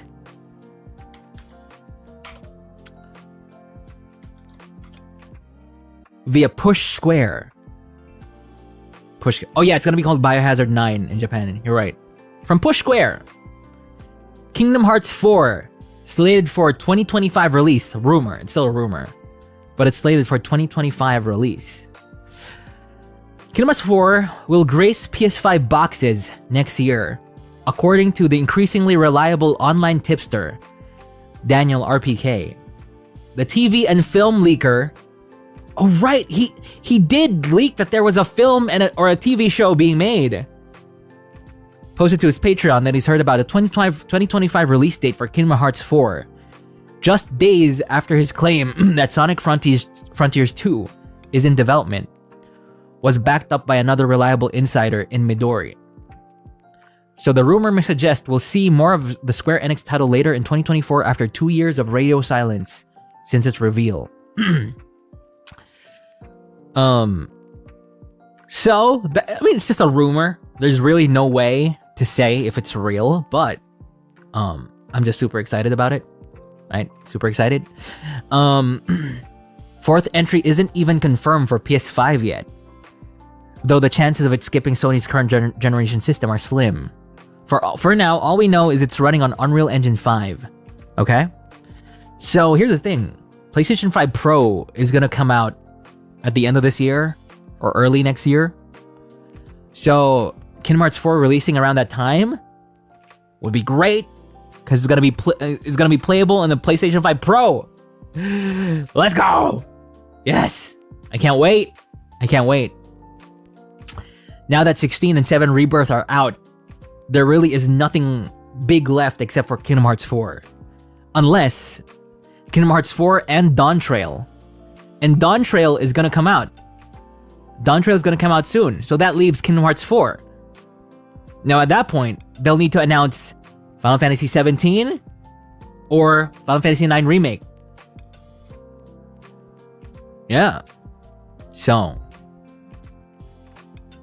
if they don't announce anything, then that literally just leaves Kingdom Hearts 4 left to be released. 17 is gonna come out for sure. 9 Remake, as the rumor suggests, is also gonna come out, and then we're gonna get the end of the trilogy for Final Fantasy 7. Oh man, things are going weird. Things are going weird for Square Enix. Also, there was news that Square Enix canceled like so many projects. They canceled like so many projects, which made them lose like $140 million or something to that effect. They canceled a bunch of their projects to streamline their releases. So in a way, it could be good. It could be good for them because they've released so many games. They've released so many games these past few years. Let me bring up that article, I guess, actually. Yeah, poor projects. Also, the teams working on them, I hope, they don't lose their jobs over it. Hopefully they are redistributed. So here's the article, actually, if you guys want to see it. But basically, it says from GamesIndustry.biz, Square Enix takes $140 million hit on canceled games. So they want their strategy to be more selective and focused, instead of just them releasing so many games and hoping one sticks.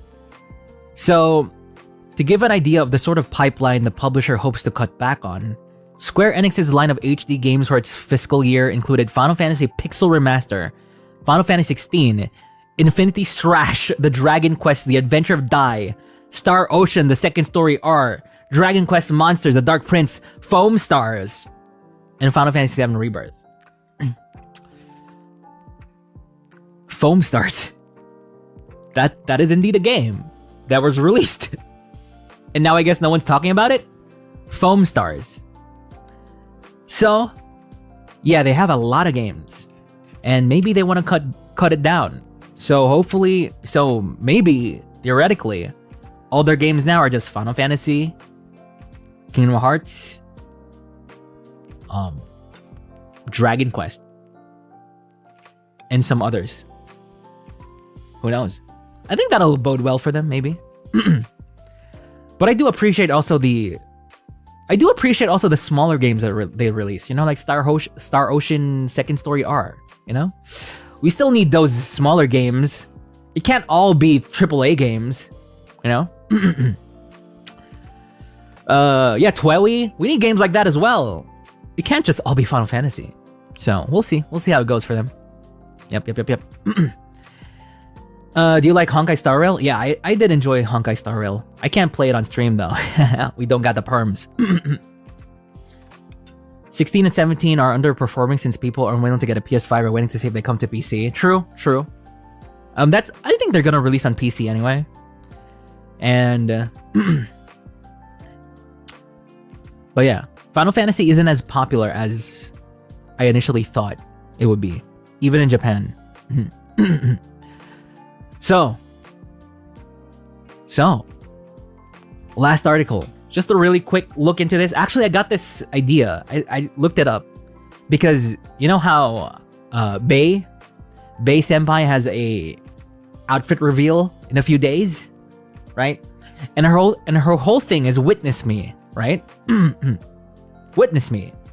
So, this article from EW Entertainment Weekly. Wow, Entertainment Weekly. This was an old article, but I just noticed this. Furiosa trailer reveals Anya Taylor-Joy in Mad Max prequel. So, I just want to talk about the trailer. And Mad Max. I love Mad Max so much. Have you guys watched Mad Max? The first movie? I mean, technically it's not the first movie. I think technically it's the fourth movie. But the one with with Tom Hardy? My God. Oh my God. The one with Tom Hardy. One of my favorite movies ever. It's so good. Yeah. It barely had a script. It barely had dialogue. But it's so good. Yeah, I've only seen the one with Tom Hardy. So, I'm excited to see the second one, which features Anya Taylor-Joy. But from the look of the trailer, it's still interesting, but it definitely has a different vibe from the first one with Tom Hardy. It seems like there's more characterization here with Anya Taylor-Joy and freaking Thor, Chris Hemsworth. Chris Hemsworth is like the enemy in this movie. So that's interesting. So yeah, the vibe of the trailer is a bit different from the first one, but the first one is really good. But you know what's really underrated in Mad Max? Huh? The thing that's really underrated in Mad Max is the video game. The Mad Max video game made by Avalanche is so good. It's so good. It was an open world Mad Max game. Bruh. I want to play that. I want to play that again. Yeah. It's very underrated, I think. A lot of people didn't buy it. A lot of people didn't get it, but I played it. It's so good. But yeah, so that is coming out in the future. I just thought about it because of the Witness Me from Bei's outfit reveal coming soon. But yeah, that's it for the news. Let's answer just a few more member submitted questions, and then let's go on to next week's schedule. Yeah, it's uncommon for a movie game tie-in to be good. There also aren't a lot of movie game tie-ins these days, which is kind of crazy.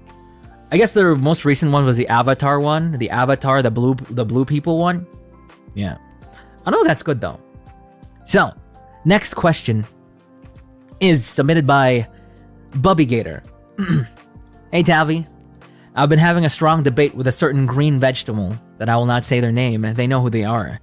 If you had the opportunity to get a new wheeled corruption beast and travel in there for 4 hours, would you rather have the wheeled corruption beast have that new wheeled corruption beast smell, or have it smell like gravy? Your opinion matters for this debate, and I know you will make the right decision, King. Ugh. I swear to God, what the heck? And you call me weird. I was reading this question and I was like, okay, I get the wheeled corruption beast, the new wheeled corruption beast smell, but why is the alternative gravy? Why is it gravy? Of all things, huh? I think it's time for a poll. It's time for a poll. New car smell? Let's just call it a car. I think you guys are more familiar with it being called car. Or gravy. What would you prefer your new car smell like?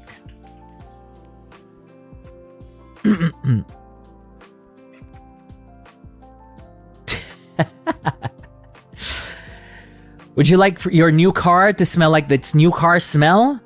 Or would you like it to smell like gravy? Which is also kind of a concerning thing in and of itself. Why is your new car smelling like gravy? At all, when you get it from the dealer. What's going on? Was it initially takeout food or new car smell? Then she switched it to gravy? KFC gravy? What gravy are we talking about? Let's just say your favorite gravy. Let's just say your favorite gravy. I don't know if that's KFC or Jollibee or McDonald's. I don't know.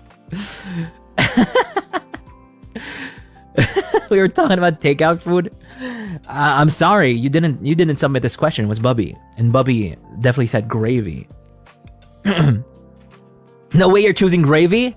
Okay. Poll ending in 5, 4, 3, 2, 1. So Octoposse prefers their car, their new car, to smell like a new car.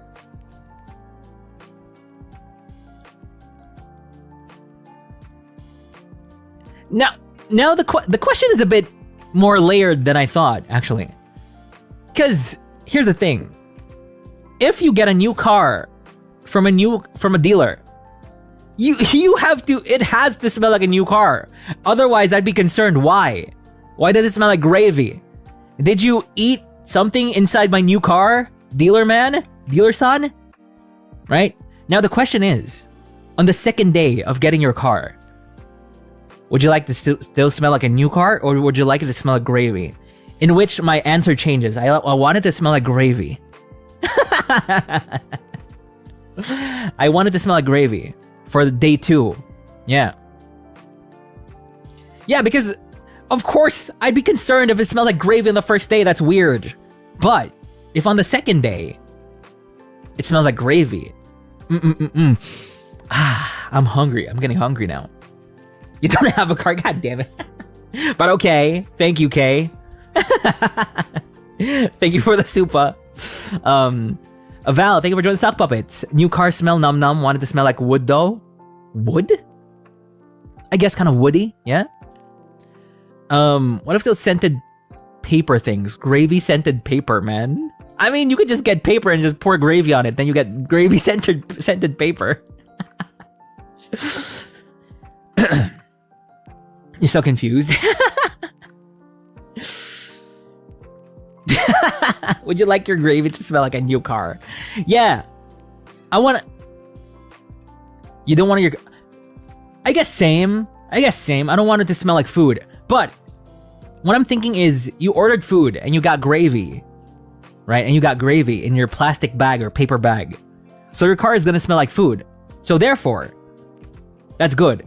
Now, if your car smells like gravy, even without food in it, now that's weird. Now that's what I don't like. Yeah, because you're gonna smell like and you're gonna get hungry all the time. That's bad. That's bad. You're gonna spend way too much money because you're hungry all the time because of the gravy smell. Now, yeah, I definitely want that new car smell to go away as fast as possible. I don't like that. I don't like that. Pentel pen marker scent fumes are addicting. True, I agree. Fresh paint smell is addicting as well. Lacquer thinner smell is addicting. Yes, I love smelling that. Smell of a newspaper when you open it. I love that smell so much. Yes. What else is a good smell? Rugby is a good smell. Smell of a new book. Smell of gasoline. Well, gasoline, like the first whiff of it is fine, but if you keep whiffing it, it's gasoline. Nope. New shoe smell. Yeah. Love me some sweaty football men. Okay. Okay. Okay. Nail polish, yes. I love the smell of acetone. Is it called acetone? Something like that. Fresh laundry, true. Fresh laundry is good too. Freshly printed money? Oh, I love the smell of money. It doesn't matter if they're fresh or not. Money smell is good smell. Boy smell. Fresh coffee, good too. Smell of a cat that's been laying under the sun. Wait, what are you talking about? What? I haven't smelled that yet. That's been laying under the sun? Huh? Should I put Luna out under the sun and smell Luna? Amoy araw. Now that's what happens if you put a kid under the sun and smell them. Amoy araw. But a cat? What does a cat smell like after it's been under the sun? Yes, newly photocopied paper. Newly photocopied things is good. Cats smell like sunshine for real? Huh? Really? Smell onions paws. Paws smell like corn. Smell like corn, like popcorn. That's what he smells like. His paws.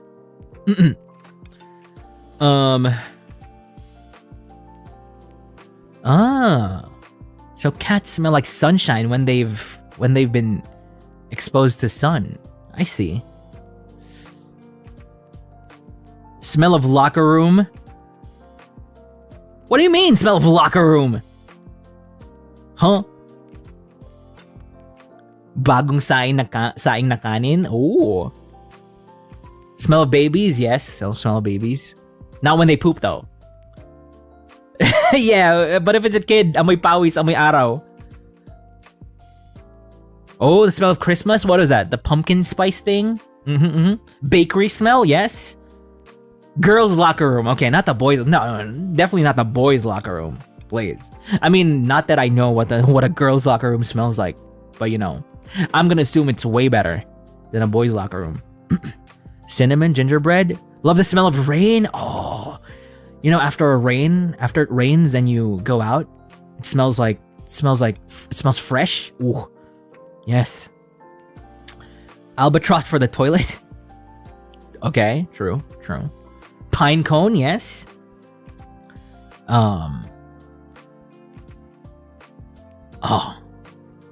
Any of that over the new car smell. Yes, even rugby. Put rugby in my car so I can sniff it when I'm hungry, you know.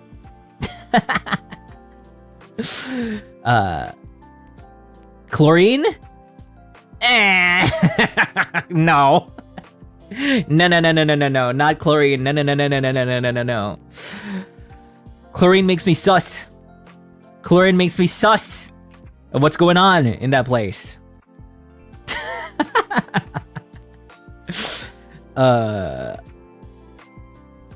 Smoke, the way smoke smells. I guess it depends. If you're like smelling straight up smoke, I don't know. I feel like I'm gonna die. Oh, you get it? Wow, you get it? Let's not talk about that. That's more in the domain of the level 5 studio's boss. Let's not talk about that more. That's something the level 5 studio boss would like to make as a game. In a game, you know. I'm just joking, okay? Joking. I love level 5. I love level 5 games so much. Ni no Kuni is so good. I have like the plushie from Ni no Kuni. As I said, White Knight Chronicles, so good as well. Oh, garlic fried rice. Ooh. Roasted marshmallow? I can't say I've ever had many roasted marshmallows in my life. Oh. The smell of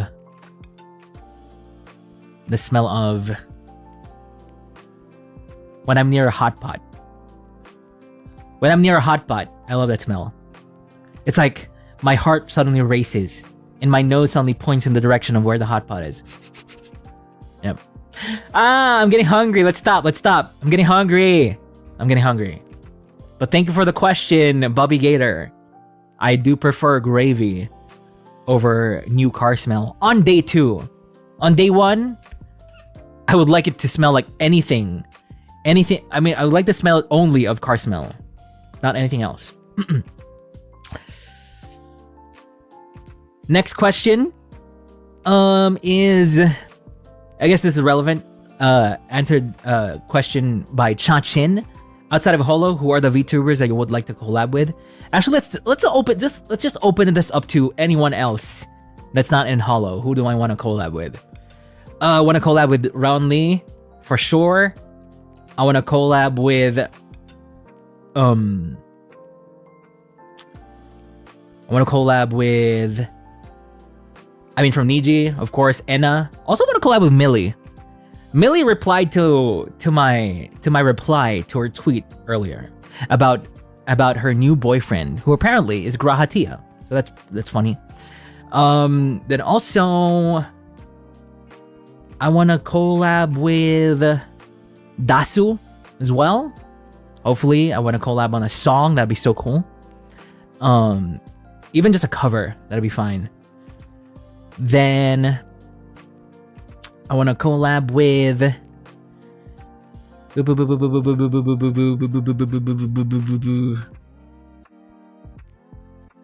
actually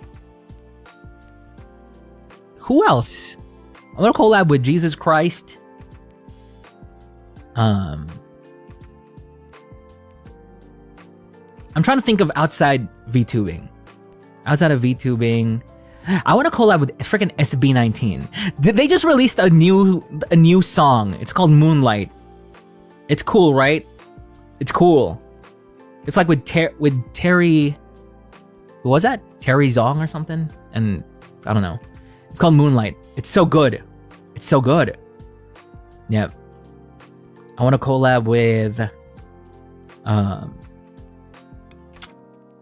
who else? Who else should I collab with? Bro, 4 Spades. Or what was his name? Simple? What was the name of the leader of that band? Singer? Who was it? Unique. Not Simple. Unique. Simple and Unique. Yeah, Unique. No, not the Kong TV.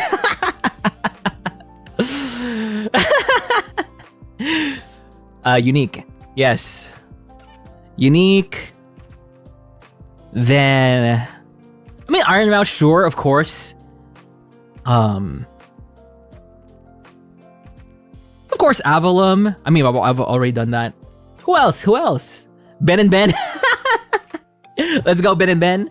I feel like maybe in the realm of possibility, because it's probably takes the same space or something, but they're more on the IRL cosplay side. Alodia? Won't that be cool? Even if friggin' just give me a little bottle of Novellino. That'd be great.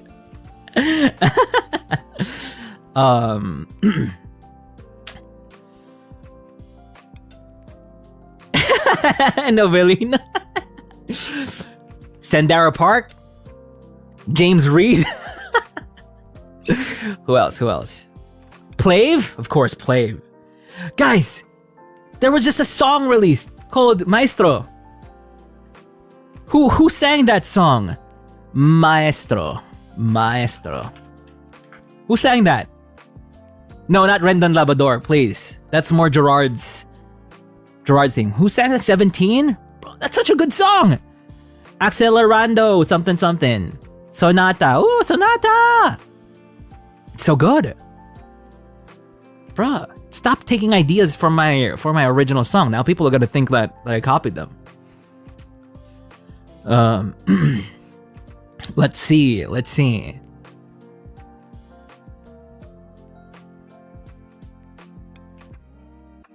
Weirdly, I want to collab with Aya Hirano. Is that gonna happen? Is Aya Hirano still popular? Because she was my Oshi from back in the day. Taylor Sheesh. Yeah, Aya Hirano, right?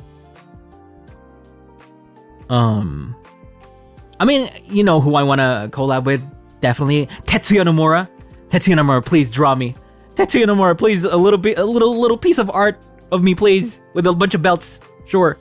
Yeah, the VA for Haruhi Suzumiya. Who else? Actually, one of the reasons why Enna is my Oshi is because her artist made art for Xenoblade. That's so cool. So I also wanna get a Xenoblade. Put me in a Xenoblade game, please. Yoko Shimomura. Yes. Who else?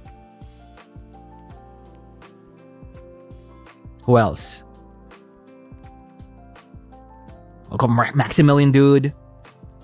In Hollow, I would love to sing with Suisei, you know? Have you seen Rika Senpai's new video? It has all of them in one video. It's an original song too. Oh man. Parokya ni Edgar, for sure. Parokya ni Edgar. Yeah, 300k views already in one day. I'm so happy for him. He has spent so much time and effort on that show he did on the Retunes Labos. I don't know what they're called. Man, I'm so happy. Yeah, ML with Kobo. ML with Kobo. Well, that's within HoloLive. Outside, I'm trying to think of outside. I wanna show up on a certain podcast that I'm a fan of. I wanna show up on it's a PlayStation podcast. I wanna show up there. I wanna see how I can wriggle my way into that PlayStation podcast. I wanna be there.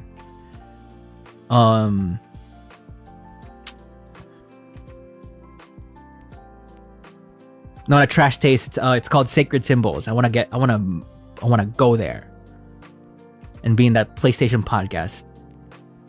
I want to be in NTR, the Altera's podcast. Trash Taste. I watched Trash Taste before. I haven't really kept up with Trash Taste. I watched them when they first started. Yeah. Who else? Octavio Moist Critical. NTR, National Tempest Radio. Why are you saying huh? No, not the other one. I actually always dreamed of starting a podcast, and that's exactly why I'm doing this actually here in OcTalks with the new stuff, because I've been trying to experiment with what a podcast would look like in the future. Something like that. What else? Who else?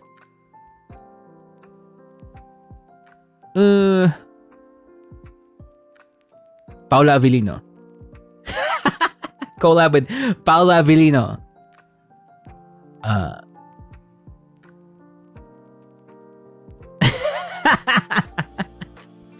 Did you guys know Paula Avellino was a streamer at one point? Right? It was called Pew Pow. Yeah, he played games on Twitch before. Pew Pow. Talk show collab with Chris Aquino. Let's go. Gem G, thanks so much for the 5 gifted membership. Thank you. Thank you so much. Everybody got a gift from Gem G. Please say thank you, Gem G. Alden Richards. Collab with Yago. I mean, he is within Hollow. I guess that's mostly it. Off the top of my head. Yeah. I definitely want to go out of the VTuber space. Like, reach beyond the VTuber space, you know? It's showtime. Guesting with Gerard. I want to have a collab with Jollibee. With Angel's Burger. With Angel's Pizza. with Minute Burger.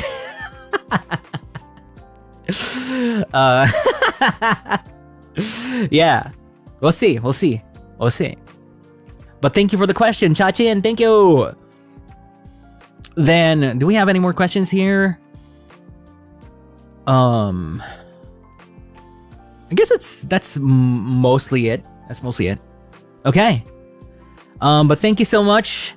Thank you for submitting these questions. Again, everybody who is a member, T2 above, can submit questions whenever I post them in the membership tab. I'll be like, submissions for questions for OcTalks with Octavio are open. So yeah. You recover pizza pie. Oh, sa bagay. Mahusay nga naman ang pizza pie. But yeah, I definitely want to be in a video game someday. Kind of like Flayon. I'm so happy for Flayon too. At least Artress is like a boss in Idol Showdown. That's so cool. I love games so much. I want to be in a video game. That'd be so great. Any kind of game. Just put me in any game. All right.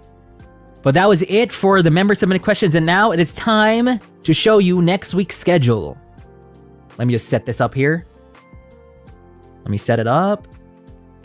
Thank you. This week's schedule may look very familiar to you.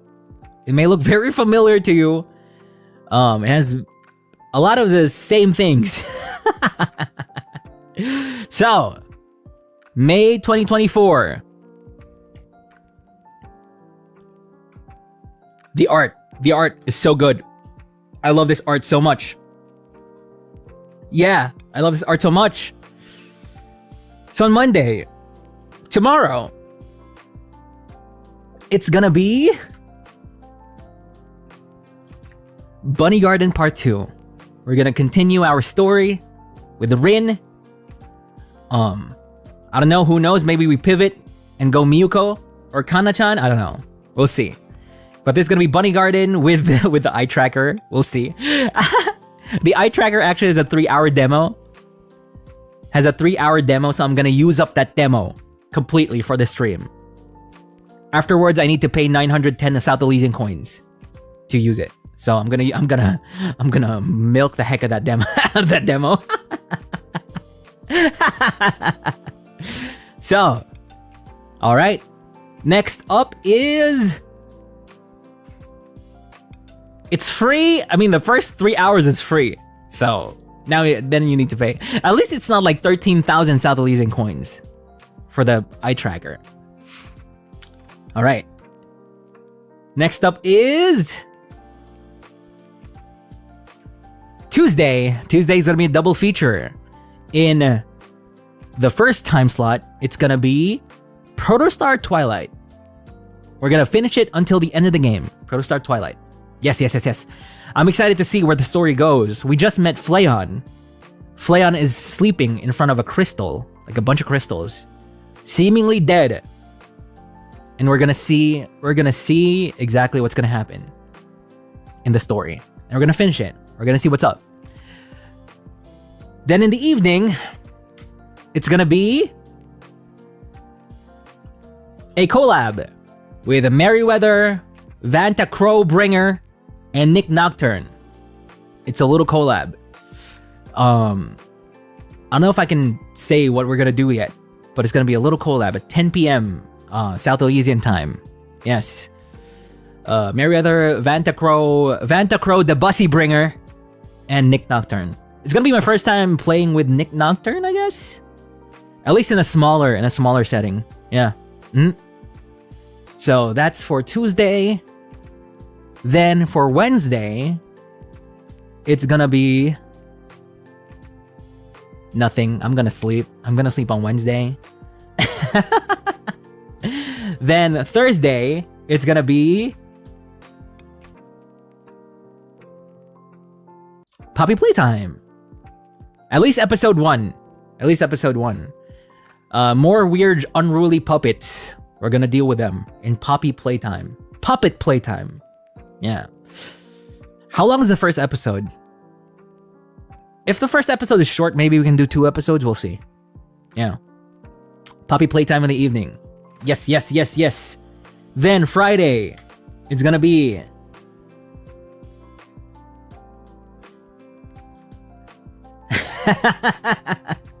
the comeback of Final Fantasy VII Comfy Times, Comfy Streams, Comfy Final Fantasy VII themes is gonna come back. Yeah, we're gonna play it again. It's gonna be endurance stream. It's gonna be the whole day. So you better get ready. Yeah. More Tifa.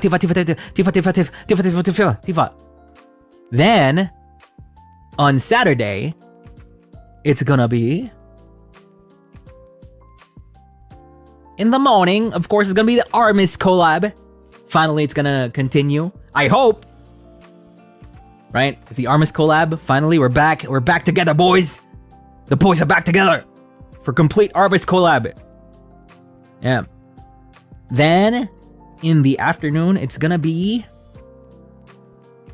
the Menshi, the Scuffit making Zatsu Menshi.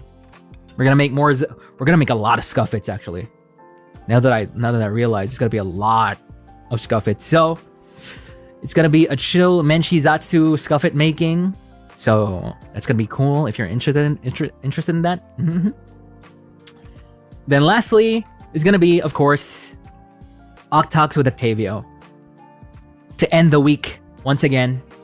But yeah, that is this week's schedule. Now, the special thing about next week's schedule is that these are gonna be, I did talk about this a few streams ago and on Twitter, is that these times are roughly gonna be all the times I'll be live every single day from now on.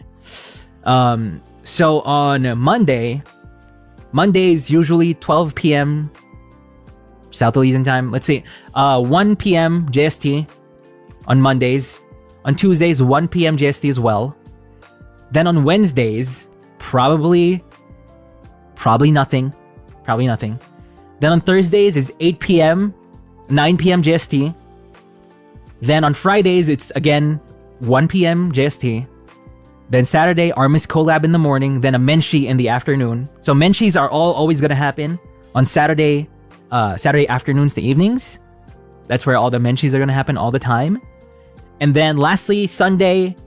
For Sunday, it's gonna be either 8 a.m. OcTalks, 9 a.m. OcTalks, or 6 p.m. OcTalks, JST. Yep. So that's what I'm trying to do, a consistent schedule. So doesn't even matter if you know my schedule or not. Like, even if you know, even if you haven't seen my schedule graphic every week, you'll know when I'm on most of the time. Okay? Alrighty. Thank you so much. Thank you so much for watching today's OcTalks with Octavio. I'm gonna see you tomorrow for Bunny Garden. Who can we raid today? Who can we raid? Yeah, we're already episode 16. That's crazy. We've already done 16 of these OcTalks. 15 times you guys have submitted so many questions already. But keep submitting. Keep submitting questions. Even if they become weird, like friggin' new car smell versus gravy. Those are like the most fun questions. So, yep. Please continue doing that. Thank you. Also on Sunday, I might do a gorilla stream after the OcTalks. I think. I'm thinking of Manor Lords because it's already released. So, we'll see. Anyway, thank you guys for watching. That was the 15th episode of OcTalks with Octavio. 15 episodes times 3 hours is like 15, 30, 45. 45 hours of talking? Damn. Weekly Zatodan? Damn. Every single week? Damn. I am nothing if not trying to be consistent. Also, you know what I just realized? I looked into my YouTube. And apparently, I already have 159 pieces of content out on my YouTube channel. 159. That's a lot. within less than 6 months. 159 videos are on my channel right now. So. But everybody, thanks so much for watching. But I'm gonna go eat my dinner now. And please look out for the 6-month half anniversary stuff that we're cooking. Please look out for it. That's gonna happen at our 6-month anniversary, which is around November something. November 18-ish, 19, I guess. Yeah. We've been cooking something. So look out for that. Be hyped. But thanks so much for watching, everybody. But that's it for me. Let's see each other again and again until infinity. Goodbye. Just kidding, let me control you. Goodbye. Let's go, Ray Gerard.